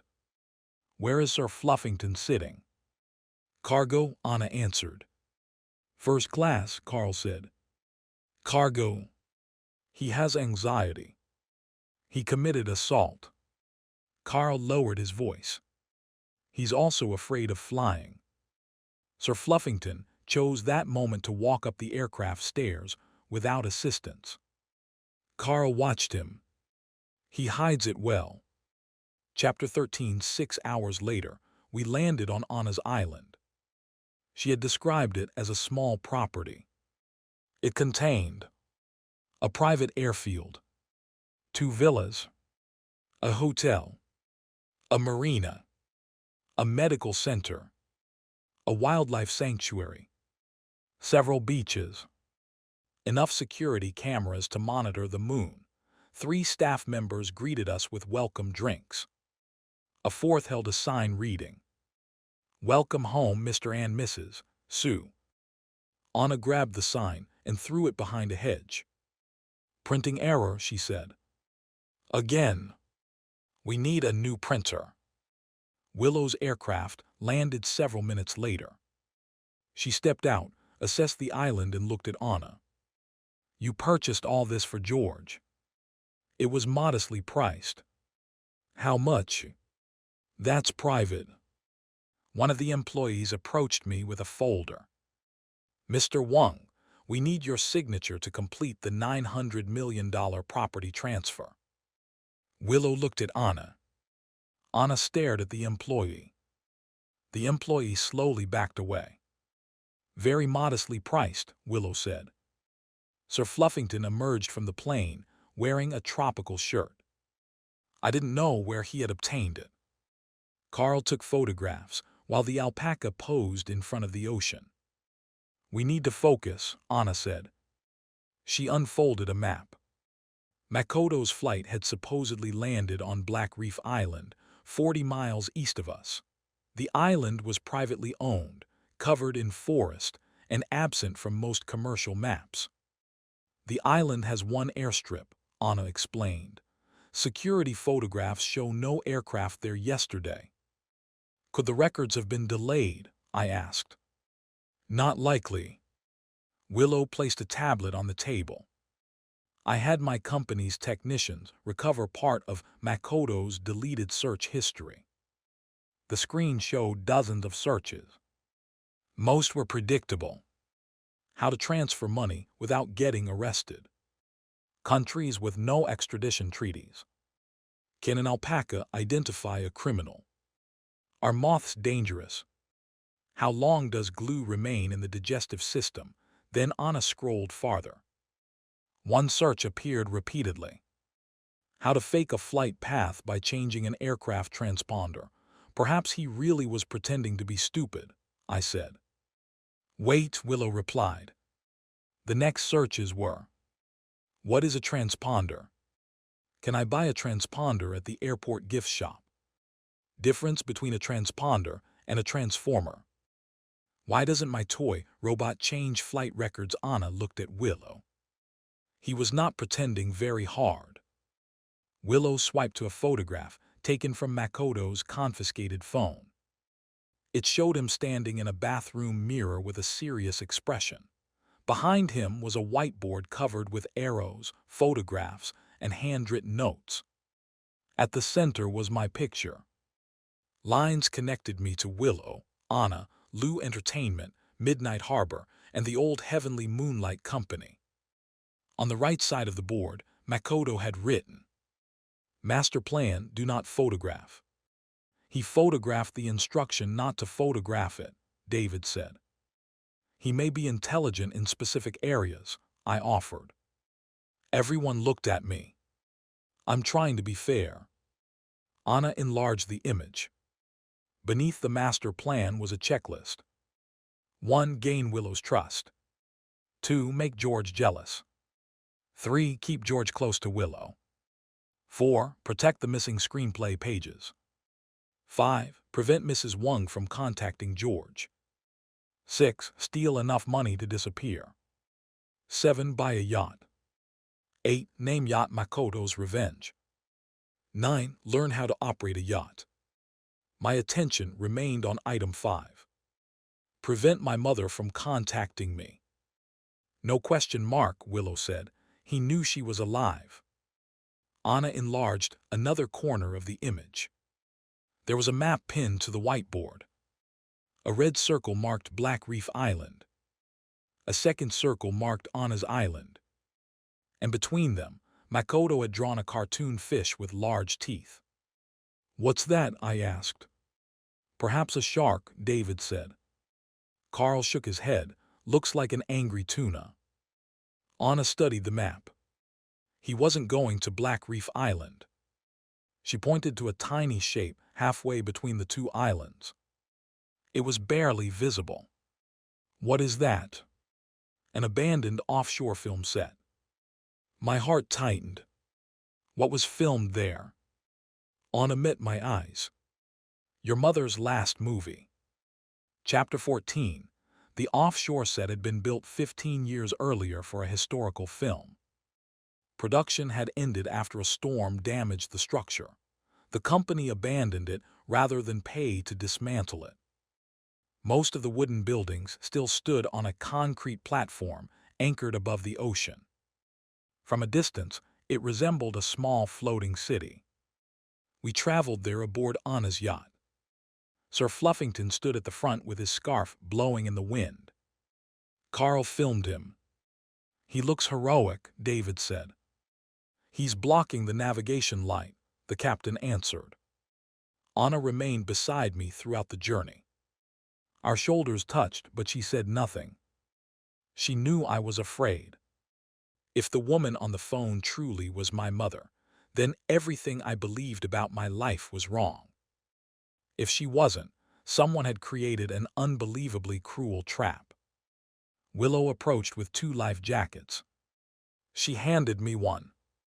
Put it on. I'm fine. George. Before I could answer, Anna took the life jacket and fastened it around me. He'll wear it. Willow stared at her. Anna raised an eyebrow. For once, Willow didn't argue. She walked away. You didn't need to do that, I said. She's right, you should wear it. You agreed with Willow. Don't tell her. I heard you, Willow called from the other side of the yacht. Anna frowned. The ocean carries sound too well. When we reached the platform, there was no sign of Makoto. The buildings appeared deserted. Loose shutters moved in the wind. Old production banners hung in strips from the roofs. Rusted lighting equipment stood along the artificial streets. Sir Fluffington refused to leave the yacht. Carl pulled gently on his lead.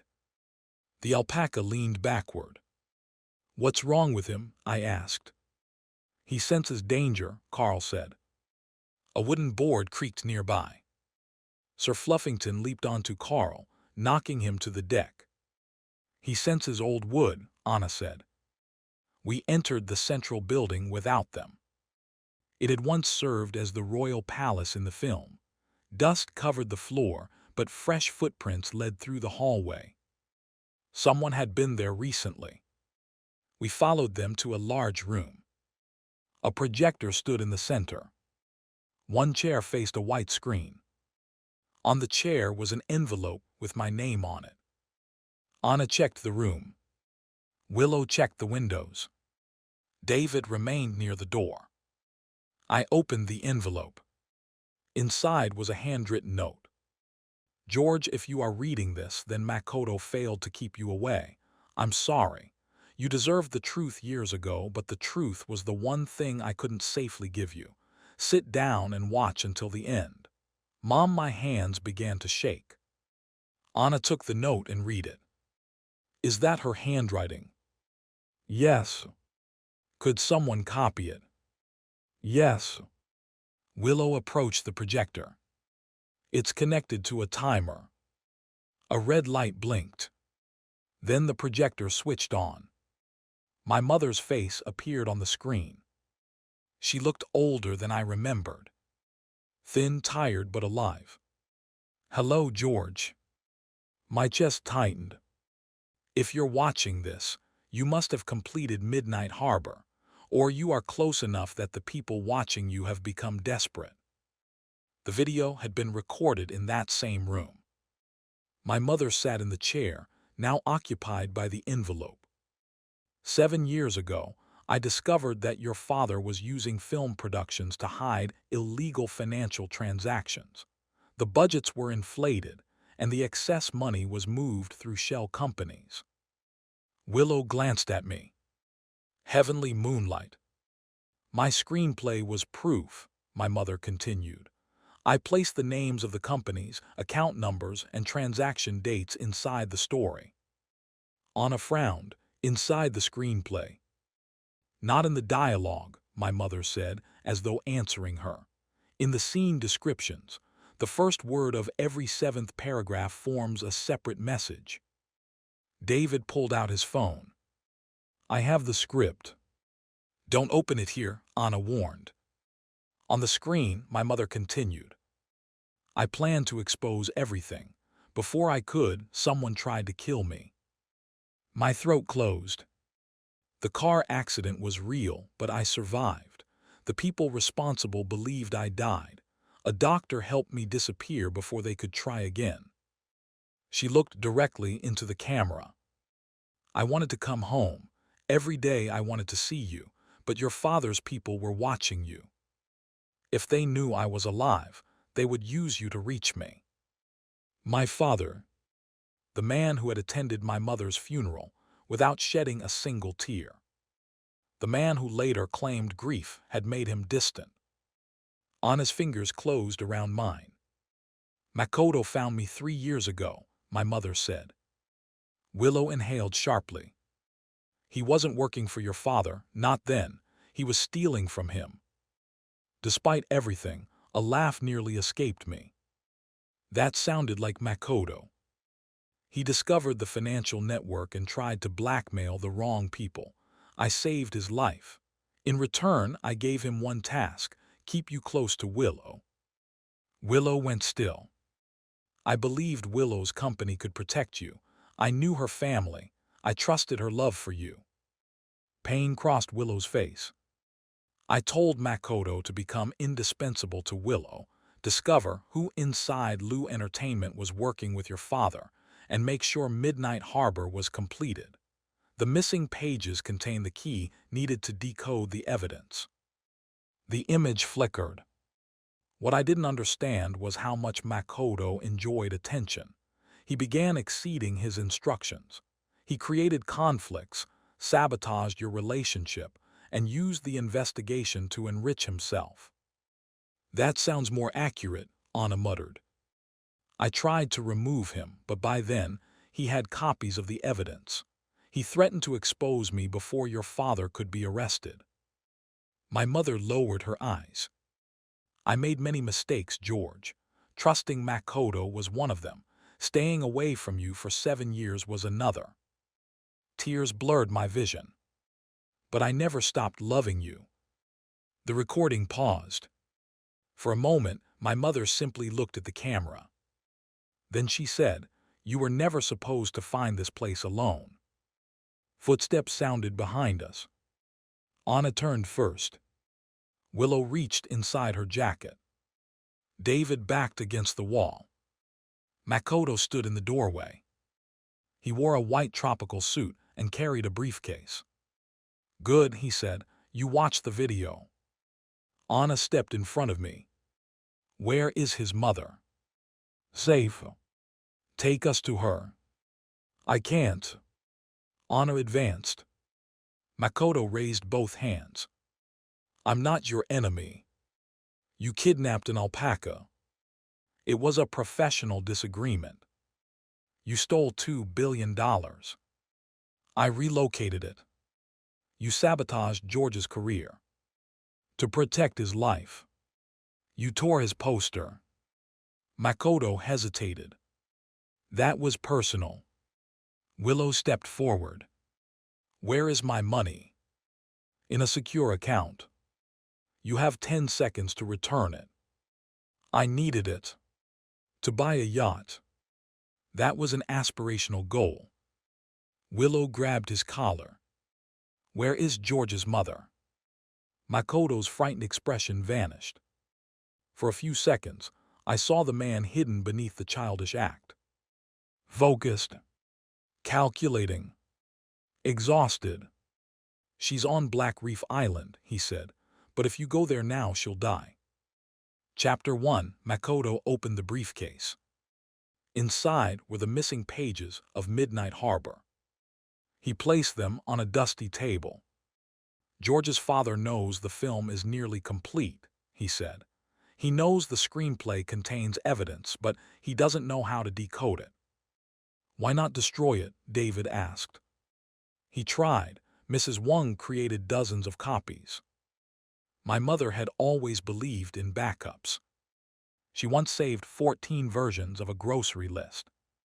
Makoto continued, if the movie is released exactly as written, the scene changes and timestamps create the password for an encrypted archive. So the film itself is the key, I said. Yes.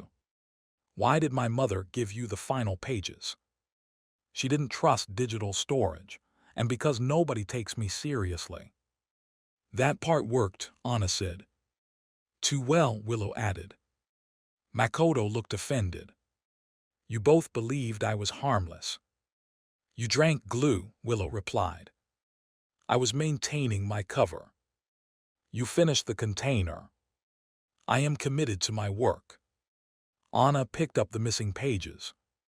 What happens if the film is released? The archive becomes accessible. It contains proof against George's father and dozens of wealthy investors involved in the network. And my mother. Her location is compromised. Your father's people are already searching Black Reef Island. Then we go now. Makoto blocked the doorway. No, they'll see you coming.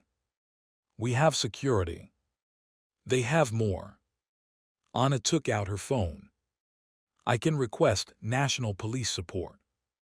They'll intercept the call. Someone in the government is helping them. I looked at Makoto. How do you know all this? His expression shifted. Because I worked for your father first. The room became silent. Willow released his collar and stepped back. Makoto lowered his gaze. 7 years ago, your father paid me to follow your mother. I was 19, broke and stupid. Only at 19, Anna asked. Makoto ignored her. I gave him her location the night of the accident. My hands curled into fists. You helped him try to kill her. I didn't know what he planned.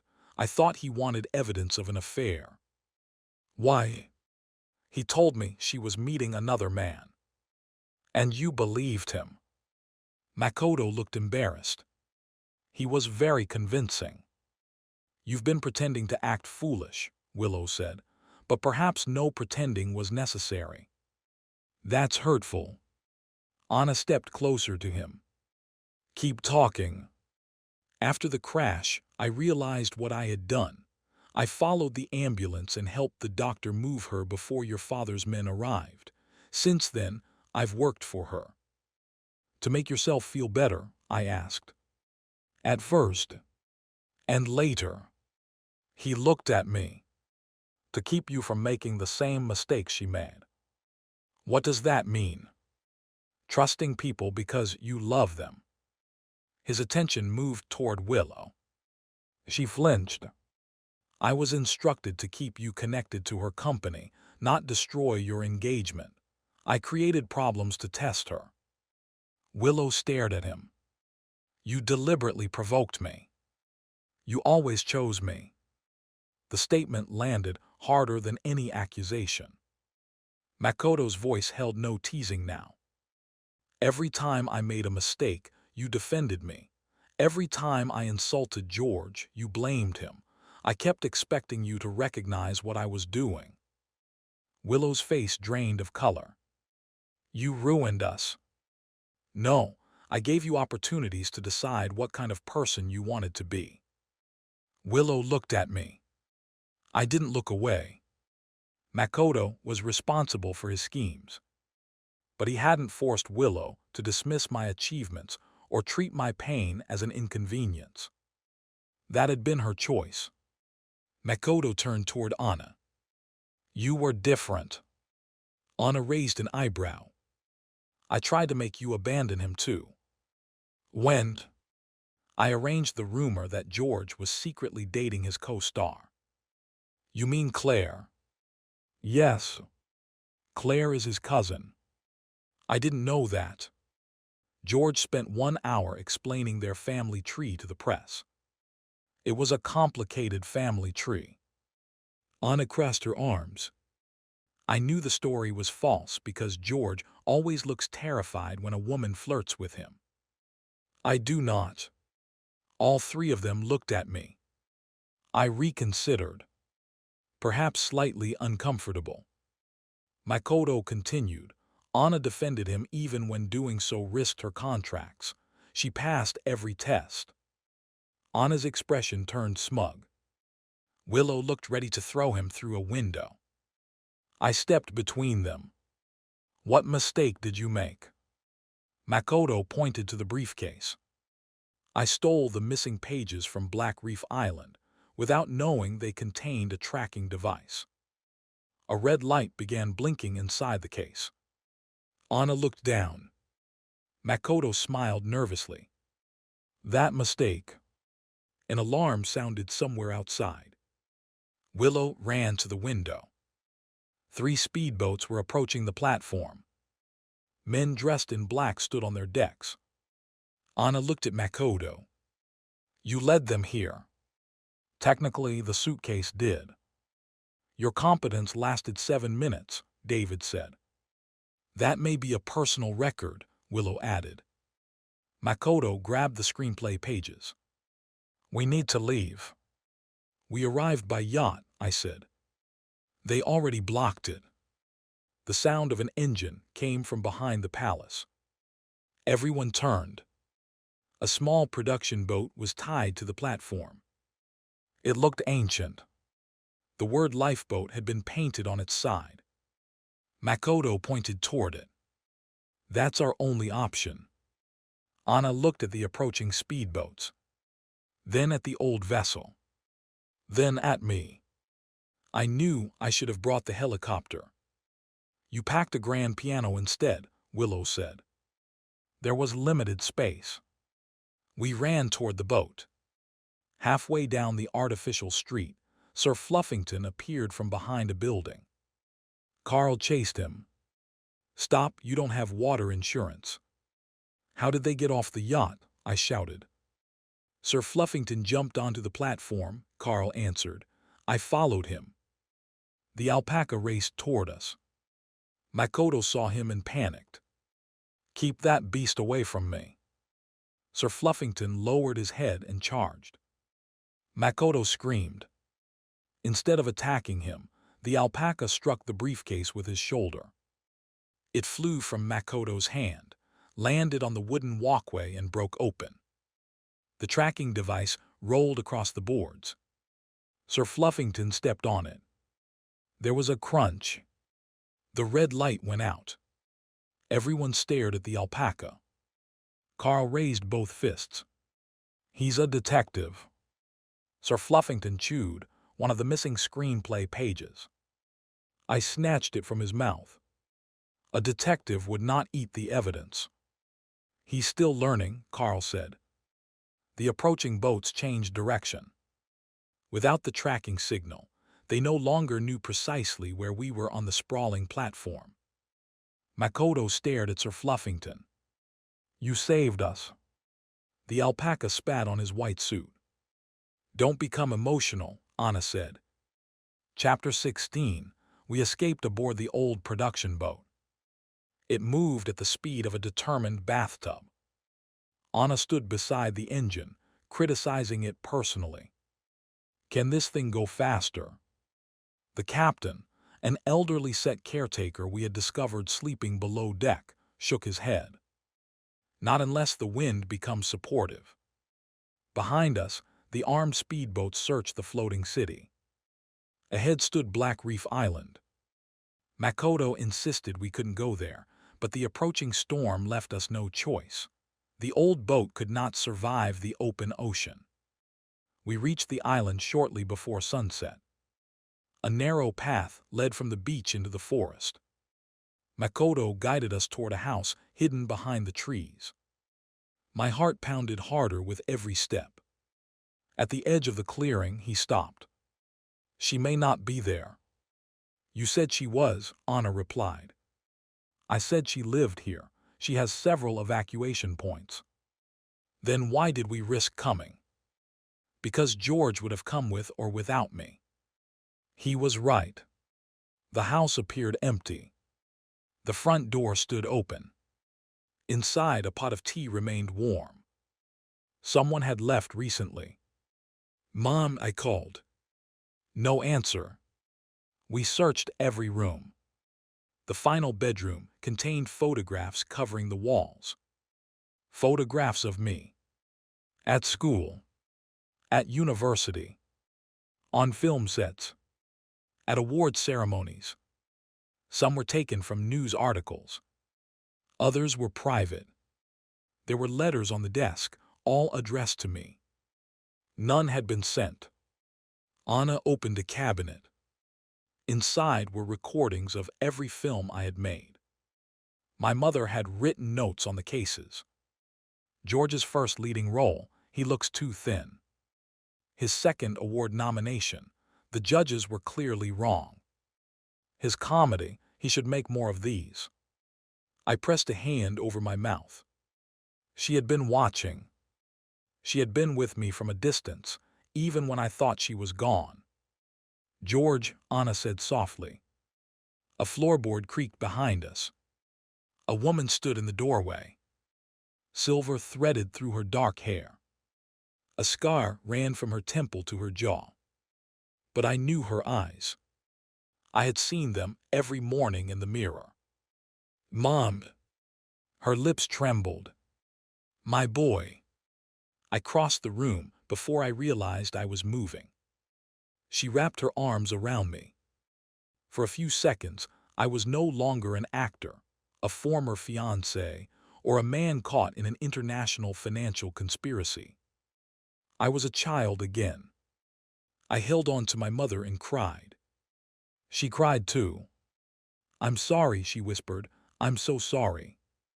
I wanted to ask why she stayed away. I wanted to tell her how alone I had felt. I wanted to be angry. But I couldn't release her long enough to speak. Behind us came a loud sniff. Willow was crying. Anna was crying too, although she immediately wiped her face when I saw her. "I have dust in my eyes," she said. "It's both eyes. The room is extremely dusty." Sir Fluffington made a low sound. Carl wiped his cheeks. He understands family reunions. The alpaca was eating a curtain. My mother finally stepped back and touched my face. "You look like your grandfather." "I thought I looked like you." "No, I'm much better looking." I laughed through my tears. That was her. 7 years had changed her appearance, but not her personality. Her gaze moved toward Anna. Anna immediately stood straighter. My mother smiled. "You must be Anna." Anna's usual confidence disappeared. "You know me." "My spies are very thorough." Makoto raised a hand. "She means me." My mother looked at him. "No, I don't." Makoto lowered his hand. She took Anna's hands. "Thank you for staying beside my son." Anna glanced toward me. "I tried to." "For 12 years, my mother said. You have remarkable patience." "Not always." "She once stabbed me with a fork," I explained. "You were stealing my cheesecake." My mother nodded approvingly. A reasonable response. Anna smiled. "I like her." Then my mother noticed Willow. The warmth left her expression. Willow lowered her head. "Auntie, you promised me you would protect him." "I know. You promised you would stand beside him." "I failed." "You did more than fail." "Yes." Willow didn't defend herself. "I hurt him. I let my pride and jealousy become cruelty. I don't expect forgiveness." My mother studied her for a long time. "Good." Willow looked up. "Good. Because he doesn't owe you any." Anna tried to hide a satisfied expression. She failed. My mother turned back toward me. We need to leave. Your father knows this location. How? I contacted him. Everyone began talking at once. You did what? I asked. Why? Anna demanded. That's absurd, Willow said. Should I hide? Makoto asked. My mother raised her hand. The room fell silent. There is only one way to end this. He wants the screenplay, the evidence, and me. You're not giving him any of those. No, I'm giving him a premiere. She smiled. It was the same smile she used whenever producers told her a project was impossible. Midnight Harbor will be completed tomorrow. Chapter 17. My mother's plan was both brilliant and insane. This was consistent with most of her plans. The final pages contained one additional scene. It required only one location, 5 actors, and a single camera. The abandoned theater on Black Reef Island provided the perfect set. Once filmed, the completed movie would generate the password to unlock the evidence archive. My father believed the final pages were still in Makoto's briefcase. He didn't know Sir Fluffington had chewed the corner of page 118. We send him a message, my mother explained. Tell him we'll exchange the pages and the archive for safe passage. He won't keep his word, I said. I know. Then what's the real plan? We livestream the final scene. Anna smiled. Once the scene is public, the password becomes public. Exactly. Willow opened her laptop. I can stream through Lou Entertainment's platform. Your accounts are compromised, Makoto said. Anna took out her phone. We'll use mine.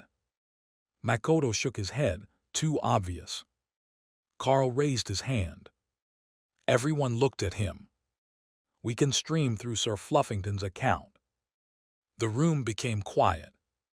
How many followers does he have now? I asked. Carl checked. 23 million. I stared at him. He gained 10 million followers during the boat ride. The detective footage performed well. My mother looked at the alpaca. He has excellent bone structure. Sir Fluffington attempted to eat her sleeve. Carl pulled him away. The plan was set. My father would arrive at midnight. We would begin filming at 11:30. Anna would operate the main camera. David would manage the sound. Willow would monitor the broadcast. Makoto would pretend to betray us and deliver the briefcase. Carl would control the alpaca's live stream. What do I do? I asked. My mother handed me the final scene. You act. The scene showed a son confronting the man who had tried to erase his mother's life. Every line felt personal. At 11:30, I stood beneath the theater lights. My mother watched from behind the camera. Anna raised her hand. Quiet on set. The live stream began. Within 5 minutes, millions of viewers joined. They expected more alpaca content. Instead, they saw me standing alone on stage. I began the final scene. You taught me that power meant never apologizing, I said, looking into the camera. You taught me that love was a weakness and kindness was a debt others would collect, but you were wrong. Somewhere outside, boat engines approached. My father had arrived. I continued. You spent your life building walls around your secrets. My mother built stories.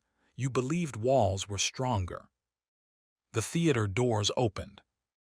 My father stepped inside with 6 men. He looked older than the last time I had seen him. But his expression was unchanged. Cold. Impatient. You always were dramatic, he said. I remained in character. You came. Give me the pages. Makoto entered from the side aisle carrying the briefcase. I have them, sir. My father smiled. Good work. Makoto walked toward him. Willow whispered from the control booth, the archive needs 2 more minutes. My father opened the briefcase.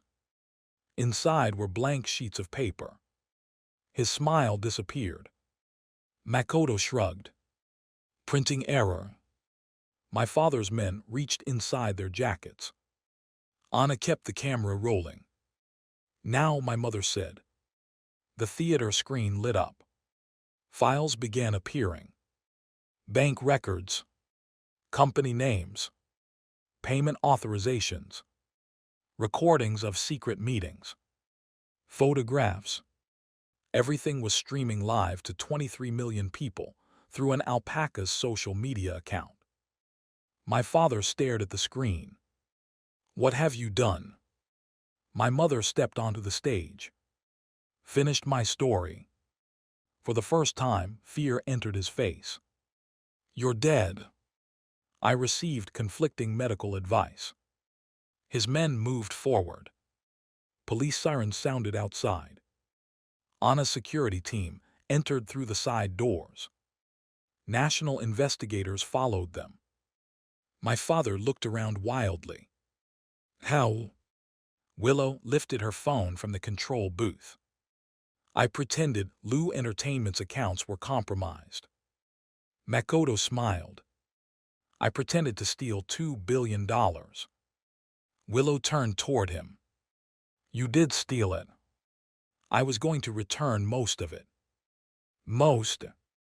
There were administrative expenses. 2 officers grabbed my father's arms. He stared at me. You think this changes anything? Without my name, you would be nothing. I looked at my mother. At Anna. At the crew who had helped complete our film.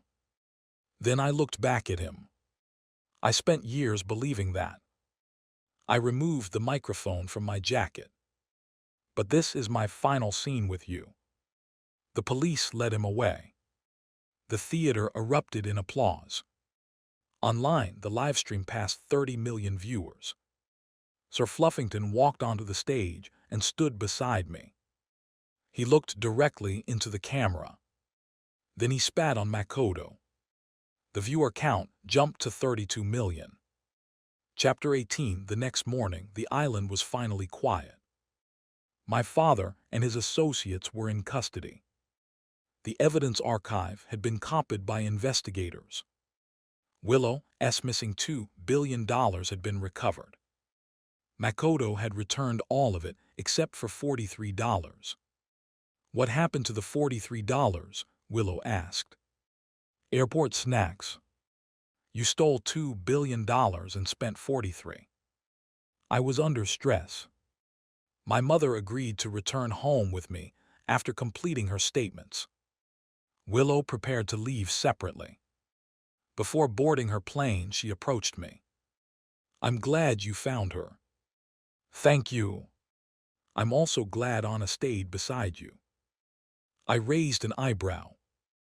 That sounded almost sincere. It was. She looked toward Anna, who was arguing with Carl about Sir Fluffington's accommodations. She loves you in a way I should have. I didn't know how to respond. Willow gave me a sad smile.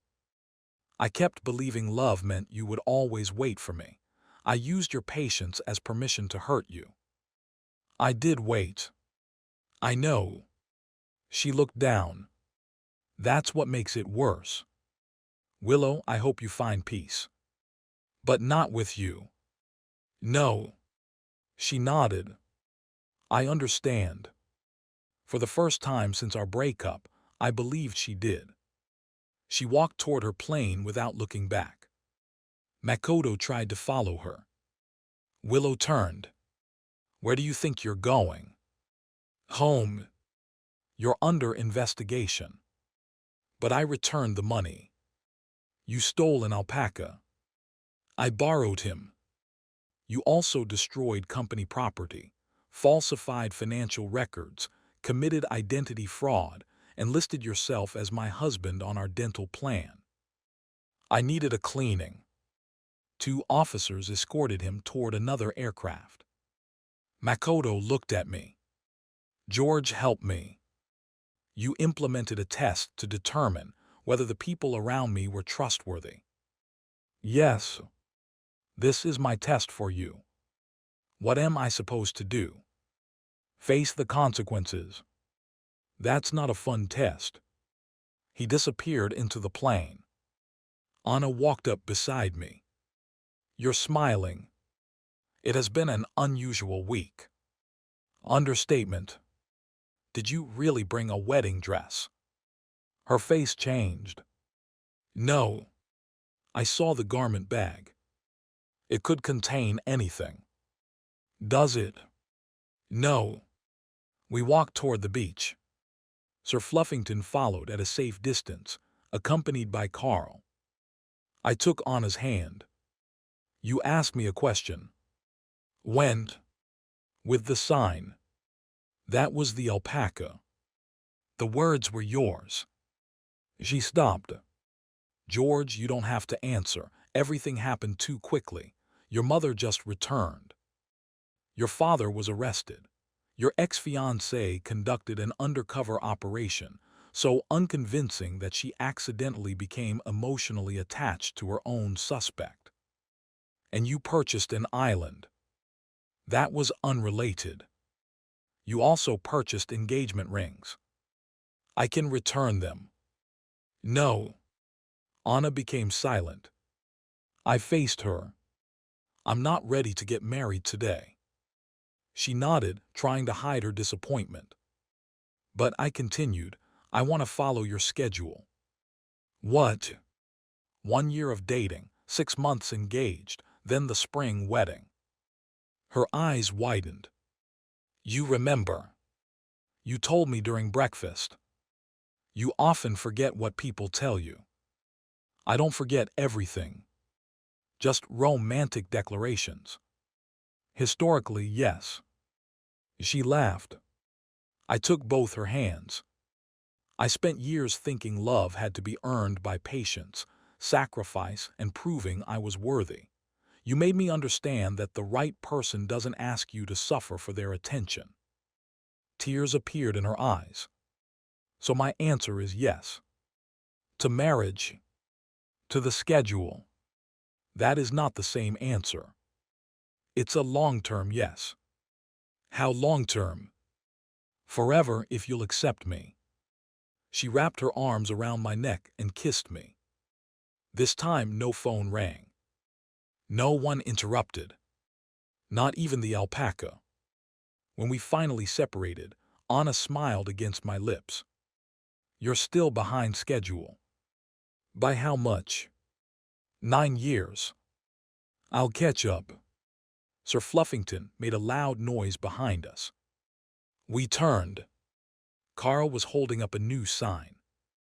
It read. He said yes, eventually. I laughed. Anna chased Carl halfway down the beach. Sir Fluffington followed them, wearing Anna's missing bridal veil. And for the first time in years, my future didn't feel like a role someone else had written for me. It felt like my own story. Unfortunately, my future wife had just tackled an alpaca's agent into the sand. So it was not going to be a quiet story. Chapter 19, 3 days after returning home, Anna sent me our relationship schedule. It was 48 pages long. The cover read, Project Forever, Official George and Anna Relationship Development Plan. I called her immediately. You created a business plan for our relationship. It's not a business plan. There's an executive summary. That provides clarity. You included quarterly objectives. We need measurable progress. What does increase spontaneous affection by 20% mean? We'll establish a baseline during the first month. I turned to the next page. Why is Sir Fluffington listed under potential risks? He has boundary issues. The alpaca had returned to Anna's wildlife sanctuary after the island investigation. His follower count had risen to 30 million, and he now had more endorsement deals than most actors. He had also developed the habit of entering Anna's house whenever he pleased. How did you calculate the probability of an Alpaca-related interruption at 68%? He entered my bedroom this morning. What did he want? My curtains. Did he eat them? Only the expensive ones. I continued reading. Month 1, public dates. Month 2, family integration. Month 3, shared vacation. Correct. Month 6, evaluate cohabitation. We can move that forward. Month 12, proposal. Anna became silent.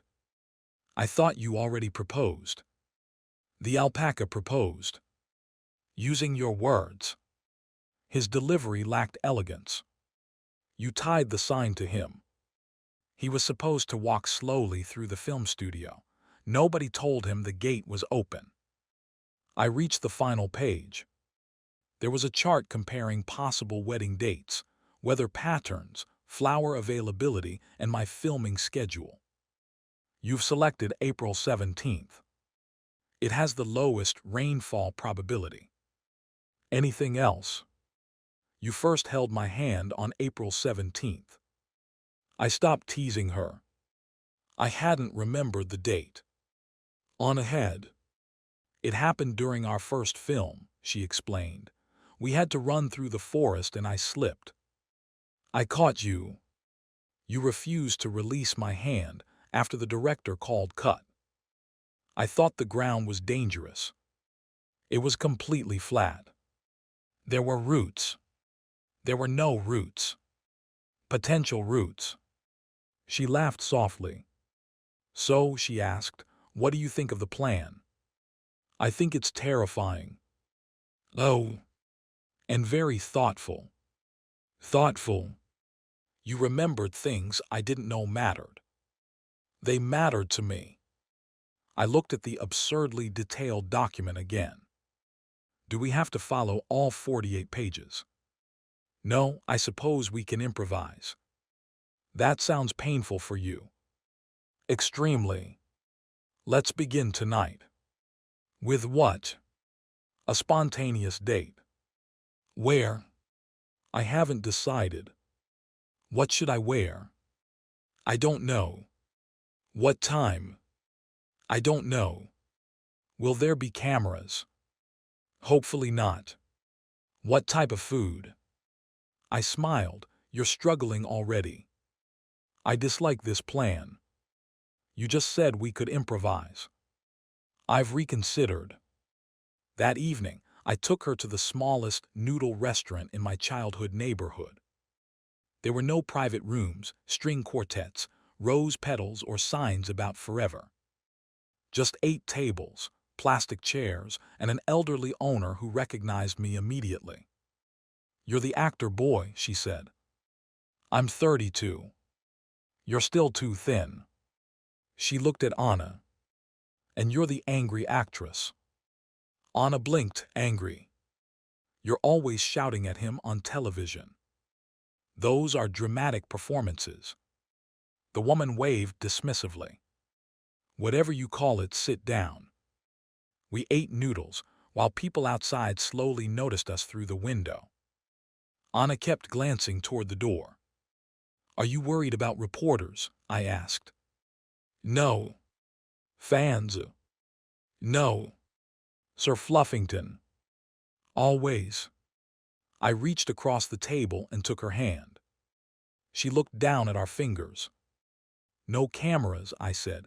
No professional rivalry, no grand gestures, just us. I like the grand gestures. I noticed. But this is nice too. We stayed until closing. When we left, a small crowd waited outside. Anna lifted her chin and prepared to face the cameras. Then everyone rushed past us. Sir Fluffington stood across the street beside his transport van. He wore a chef's hat and appeared to be promoting an organic pasta company. Anna stared at the crowd surrounding him.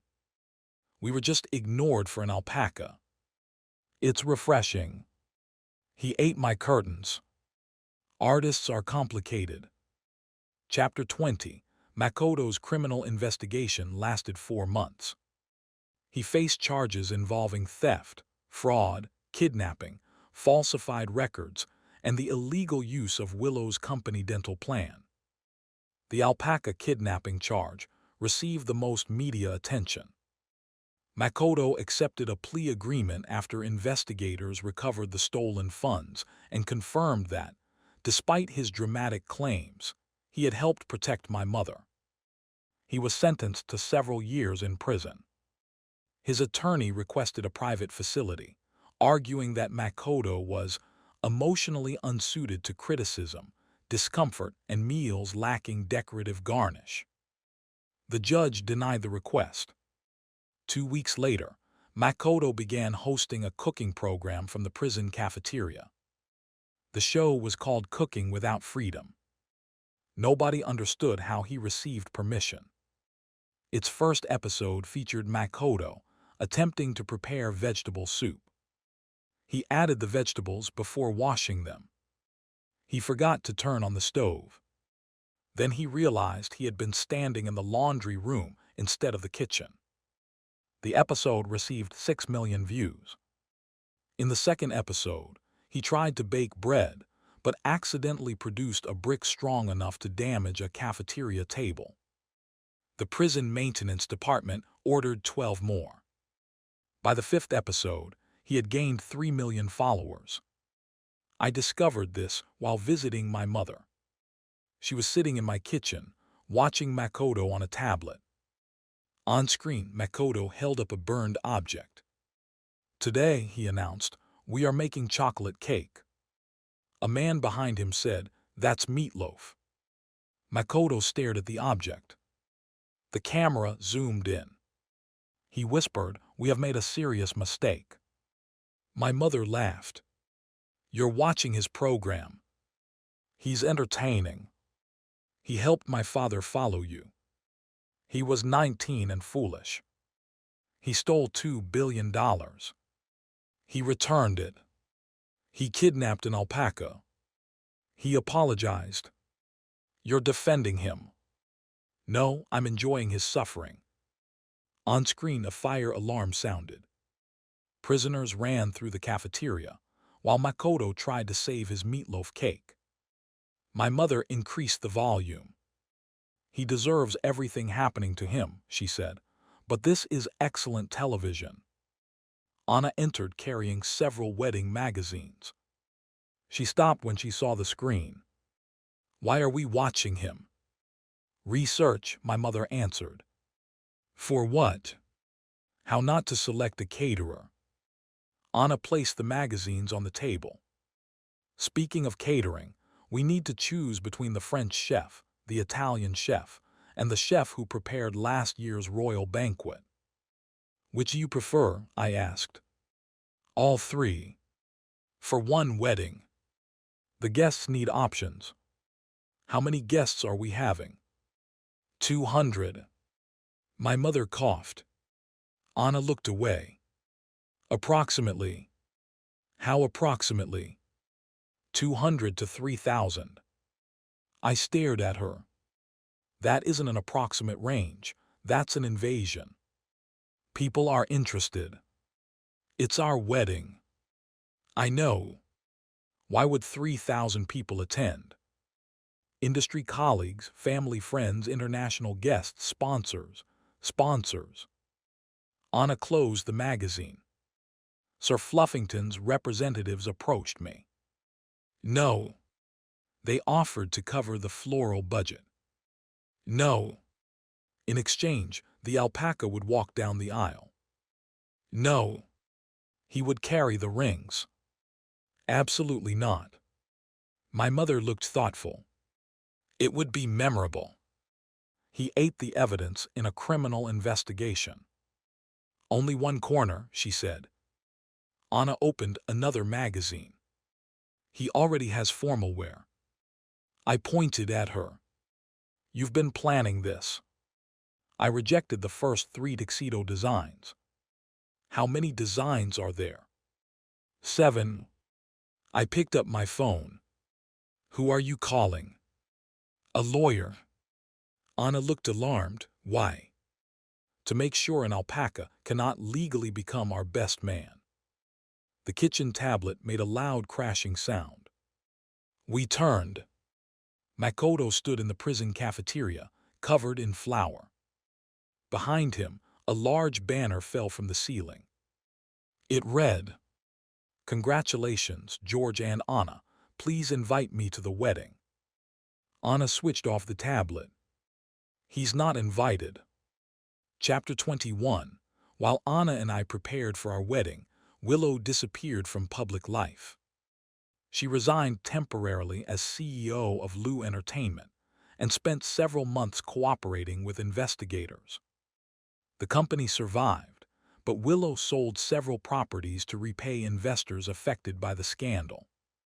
When she returned to work, she no longer occupied the top-floor executive office. Instead, she chose a smaller room on the 5th floor. According to David, who somehow knew everything happening everywhere, she also stopped making employees perform ridiculous punishments for arriving late. Apparently, he told me, she personally apologized to every employee who had ever been sprayed with chili powder. How many were there? 43. She did that 43 times. Makoto called it a motivational program. It was assault. She also removed the vending machine. The one with the chips. She had it destroyed. That seems excessive. She watched. I thought Willow would devote the rest of her life to rebuilding her company. Then one rainy afternoon, she met Daniel Reed. Daniel was a documentary filmmaker. He had no assistants, luxury car, private plane, or interest in impressing CEOs. He did own an old camera, a stubborn personality, and an umbrella that opened only on one side. He met Willow outside a courthouse while filming a documentary about corporate fraud. She stood beneath the awning, waiting for her driver. Daniel approached with his broken umbrella. "You're Willow Lou," he said. "I know. You're blocking my shot." She stared at him. Most people apologized when they inconvenienced Willow. Daniel pointed toward the sidewalk. "Could you move? Do you know who I am?" "Yes, that's why I recognized you." "And you're telling me to move?" "You're standing in front of the courthouse sign." Willow stepped aside, mostly because she was too surprised to argue. Daniel filmed for several seconds. Then the rain became heavier. Willow's driver called to say traffic had trapped him 2 blocks away. Daniel looked at her expensive suit. Then at his broken umbrella. "You can share this if you want. Half of it is missing. The remaining half works." Willow looked at the rain. Then at the umbrella. Then at Daniel. "Do you have any idea how much this suit costs?" "No. More than your camera." "Then the suit should have come with weather protection." Willow nearly walked into the rain just to avoid him. Instead, she stepped beneath the crooked umbrella. By the time they reached her car, one of her shoulders was soaked. Daniel remained completely dry. "You kept the working side," she said. "It's my umbrella." For reasons nobody understood, Willow laughed. Not the polished laugh she used at business events. A real one. Daniel looked surprised. "You should do that more often." "Do what?" "Look human." She stopped laughing. He handed her a business card and walked away through the rain. The card read, "Daniel Reed, documentary filmmaker. I ask uncomfortable questions." On the back he had written, "Interview request. Why did an intelligent CEO allow the world's worst criminal mastermind to manipulate her?" Willow tore the card in half. The following morning, she taped it back together and called him. Their first interview lasted 4 hours. They argued for 3 hours and 50 minutes. Daniel later described it as promising. Willow described it as unbearable. They met for coffee the next day. Chapter 22, Midnight Harbor premiered 6 months after the island investigation. The original release had been delayed, while the authorities reviewed the evidence hidden within the screenplay. By the time the film reached theaters, the story behind its production had become almost as famous as the movie itself. Every major actor attended the premiere. Reporters filled the red carpet. Fans waited around the block. My mother walked beside me. For 7 years, she had been officially dead. Now she wore a dark blue gown and complained that the photographers were making her look short. "They're kneeling," I said. "Then they should kneel lower." Anna joined us in silver. Sir Fluffington arrived next. He emerged from a limousine wearing a custom tuxedo and a gold bow tie. The photographers abandoned us. My mother watched them surround the Alpaca. "He's very photogenic. Please don't encourage him." Carl rushed over. Sir Fluffington's team would like to discuss his placement in the credits. "He wasn't in the film," I said. "He contributed to production. He ate page 118. An editorial contribution. He survived an investigative journey," my mother offered. I looked at her. "Whose side are you on?" "The side with stronger merchandising." Inside the theater, Anna sat on my right. My mother sat on my left. Willow attended quietly and took a seat several rows behind us. Daniel sat beside her with his broken umbrella hooked over the chair. "You brought that indoors," Willow whispered. "It might rain. We're in a theater. Sprinkler systems exist." The lights dimmed. The film began. For 2 hours, nobody spoke. I watched my mother's final screenplay come alive. It was the story of a man who spent his life searching for approval from people incapable of giving it. Only after losing everything did he understand that his worth had never depended on them. The final scene, the one filmed on Black Reef Island, appeared. My character stood beneath a single light and said, "I thought surviving meant carrying every wound with me. Now I understand that survival is choosing what I refuse to carry any longer." The screen faded to black. For a moment, the theater remained completely silent. Then everyone rose. The applause continued for 11 minutes. My mother covered her face. I held her hand. Anna held my other one. When the lights came on, my mother stood and bowed. "This was supposed to be your moment," I told her. "It can be both." The film became the highest-grossing drama of the year. Critics praised the performances, screenplay, and direction. One critic described my work as career-defining. Another called the film a triumph of artistic courage. Sir Fluffington's account posted, "I allowed George to succeed." The post received twice as many likes as the official trailer. Carl released a line of Midnight Harbor Alpaca toys the following week. They sold out in 9 minutes. I received none of the profits. Chapter 23, according to Anna's spreadsheet, I was supposed to propose after 12 months. I proposed after 10. This caused an administrative crisis. She came home one evening and found dinner waiting. There were candles, flowers, and a string quartet on the terrace. Anna stopped in the doorway. "What is this?" "Atmosphere." Her eyes narrowed. "Did you change the schedule?" "Possibly." "You can't change a 12-month objective without updating the document." "I'll submit the paperwork tomorrow." "This is highly irregular." "Please sit down." She slowly approached the table. I had prepared every dish myself. Nothing came from a royal chef, celebrity caterer, or luxury restaurant. After dinner, I opened a small box. Anna stared at the ring. Then she stared at me. Then she looked around the terrace. Is this a real proposal? Yes. Not a production meeting. No. Not a metaphorical professional partnership. No. Are you sure? I've improved. She smiled, but tears filled her eyes. I took her hand. For years, you were the person standing beside me, even when I was too blind to understand why.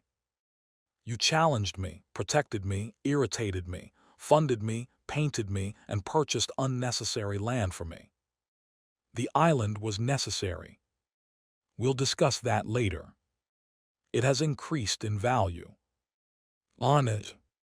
Sorry. You taught me that love can be steady without being painful. You made me laugh when I thought my life was falling apart, and you somehow made being pursued by an alpaca feel romantic. That was never part of the plan. Will you marry me? Her smile trembled. Yes. I placed the ring on her finger. She examined it carefully. This isn't the ring I bought. No. Where is that ring? Your mother has it. Why? She said you shouldn't be allowed to propose to yourself. Reasonable. The string quartet began playing. For several peaceful seconds, everything was perfect. Then Sir Fluffington walked through the open terrace doors wearing a sign. She said yes because of me. Anna turned toward the quartet. Who let him in? The violinist pointed at the cellist. The cellist pointed at the alpaca. The alpaca ate one of the flower arrangements. I wrapped an arm around Anna. 68% interruption probability. I underestimated him. Chapter 24. Anna's wedding rehearsal involved more personnel than some military exercises. She hired 2 event planners, 4 assistant event planners, a lighting director, a floral designer, a backup floral designer, an orchestra, a choir, a weather consultant, a security team, an emergency tailor, 3 chefs, 1 alpaca handler. I walked into the venue and discovered 800 chairs. On it. Yes. We agreed on 200 guests. We agreed to reconsider 200. No, you said that while I was asleep. You made a sound that indicated approval. I was snoring. It sounded supportive. My mother approached carrying a seating chart. We have another issue. What now? Willow is attending. I invited her. You seated Daniel beside her. They're dating. Willow insists they are not. Across the room, Daniel attempted to repair his umbrella with silver tape. Willow stood beside him. You're going to bring that thing to the wedding. It may rain. The ceremony is indoors. That's what you said about the premiere. It didn't rain there either. The umbrella worked. It was closed. My mother watched them. They're dating. Definitely, I said. The wedding planner called everyone into position. I stood at the altar. Anna waited outside the hall. The orchestra began. Sir Fluffington walked down the aisle carrying a small pillow with the rings attached. Halfway to the altar, he noticed the floral decorations. He stopped. Keep moving, Carl whispered. Sir Fluffington ate a white rose. The guests laughed. He ate another. Carl pulled gently on the lead. The alpaca refused to move. Anna called from outside, "What's happening?" "Nothing," the planner shouted. Sir Fluffington turned around. Carl blocked him. The alpaca moved sideways, pulling the ring pillow loose. It flew through the air. One ring landed inside the orchestra conductor's jacket. The other rolled beneath Willow's chair. Daniel knelt to retrieve it. At that exact moment, Willow turned and saw him on one knee holding a ring. She froze. Daniel froze. The entire hall became silent. Willow's face turned pale. Daniel. Yes. What are you doing? Collecting evidence. You're holding a wedding ring. It rolled under your chair. You're on one knee. It was easier than lying down. The guests began whispering. Daniel glanced at the ring, then at Willow, then at the hundreds of people watching. He shrugged. Since I'm here, would you consider marrying me eventually? Willow stared at him. That is the worst proposal I've ever heard. Is that a no? She looked around the room. I can't believe this. Still not an answer. She covered her face. Then she laughed. Yes, eventually. Everyone applauded. Daniel placed the ring on her finger.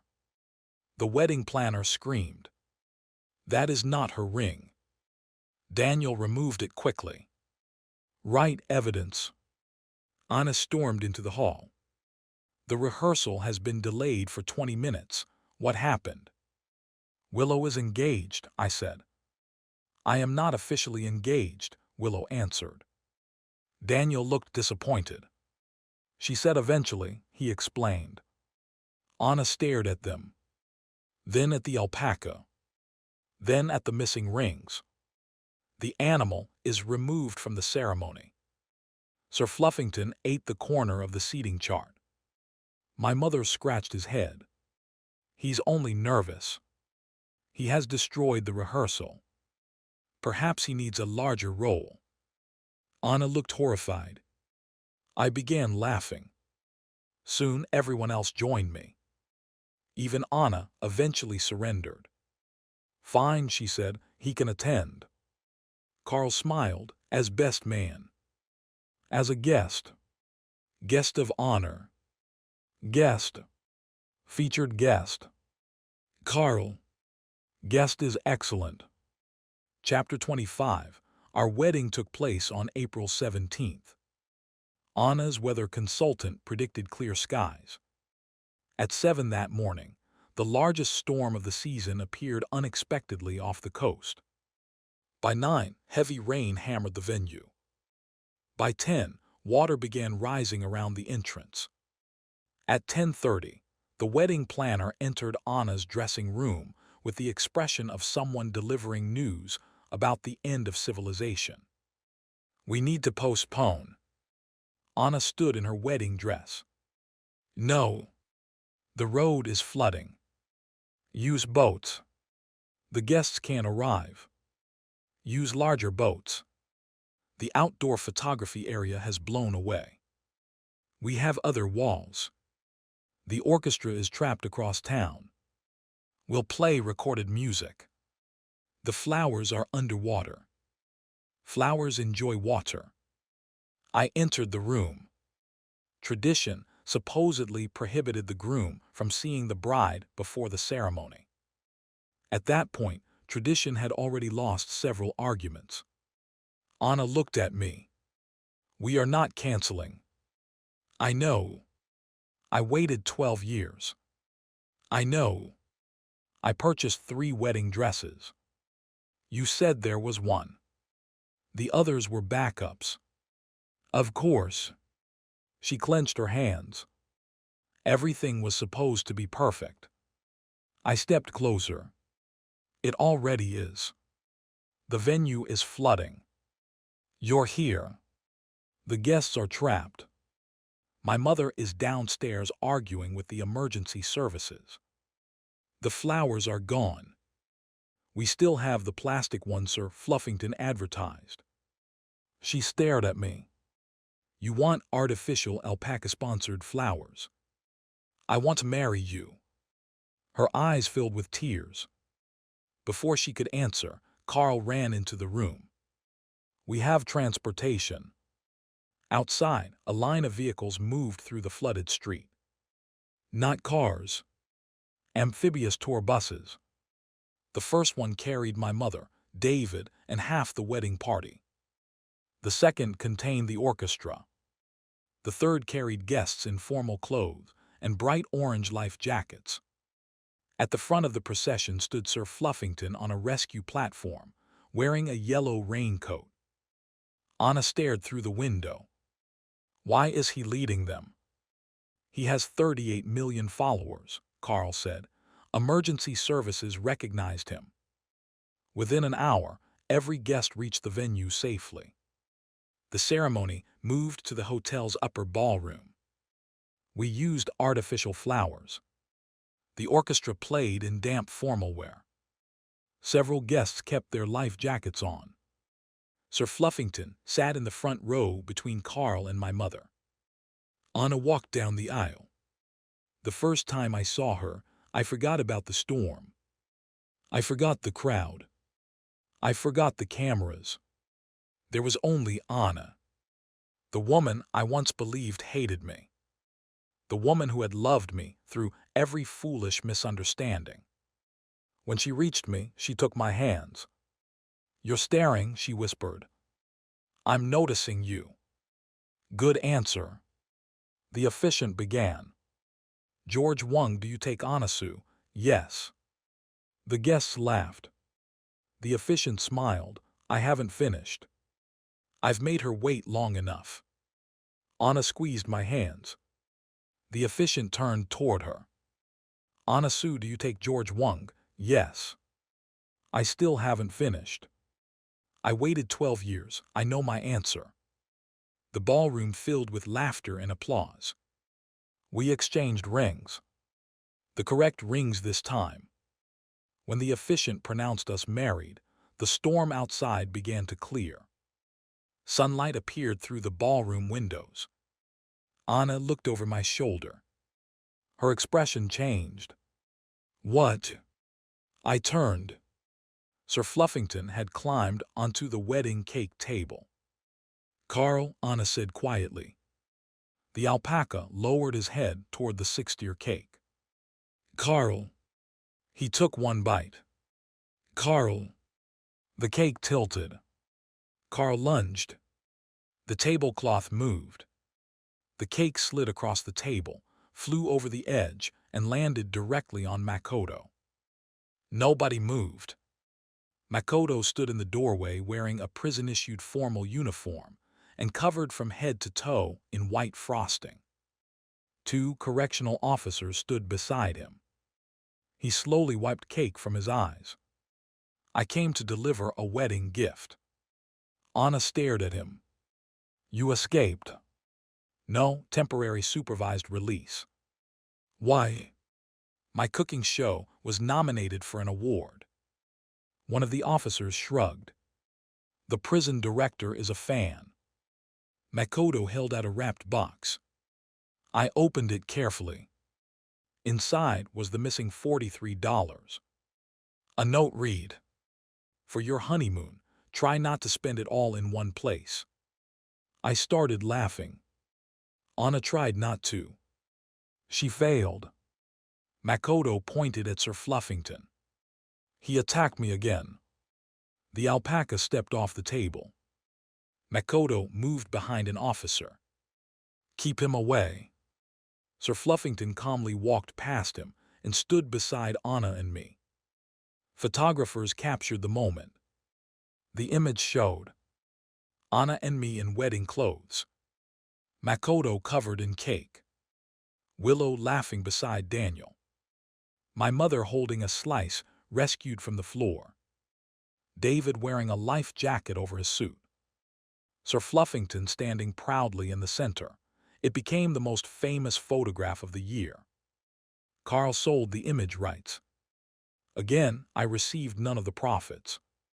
Epilogue. Forever, with interruptions 1 year later, Anna and I returned to the noodle restaurant where we had our first official date. We had completed almost none of her 48-page relationship plan. Our vacation had been interrupted by filming. Our quiet evenings often ended with my mother arriving unannounced. The private island had become a wildlife and film training center. Willow and Daniel were still not officially engaged, although they had selected a date and booked a venue. Makoto's cooking show had won an award for educational comedy. The award committee stated that viewers learned a great deal about what not to do in a kitchen.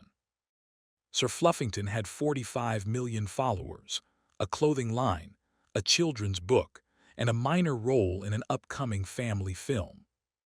He played a misunderstood detective. The role required no acting. Anna stirred her noodles. Do you regret it? Marrying you? Answer carefully. I smiled. Not for 1 second. You took too long to notice me. I know. You thought my flowers were competitive. There were 12,000. You thought our date was a production meeting. You asked me to bring budget projections. I was nervous. You purchased an island. That was practical. You painted hundreds of portraits of me. 187. You said there were more than 100. I didn't want to overwhelm you. And you sent an alpaca to propose. That remains disputed. The restaurant door opened. Sir Fluffington entered wearing a red scarf. Carl followed with a camera crew. Anna put down her chopsticks. No.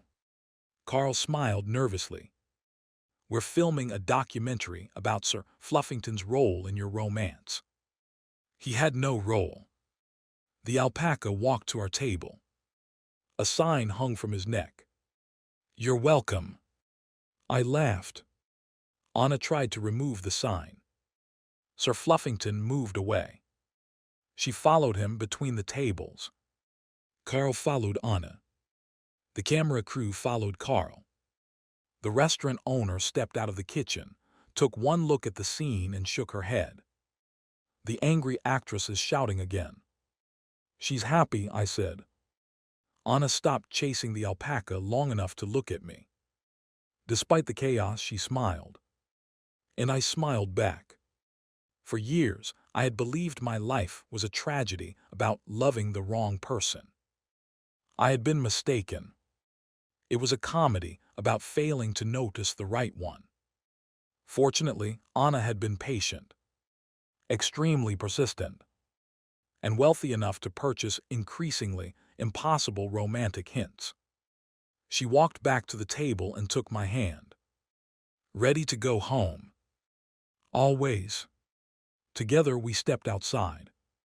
Sir Fluffington followed us. Is he coming home too? I asked.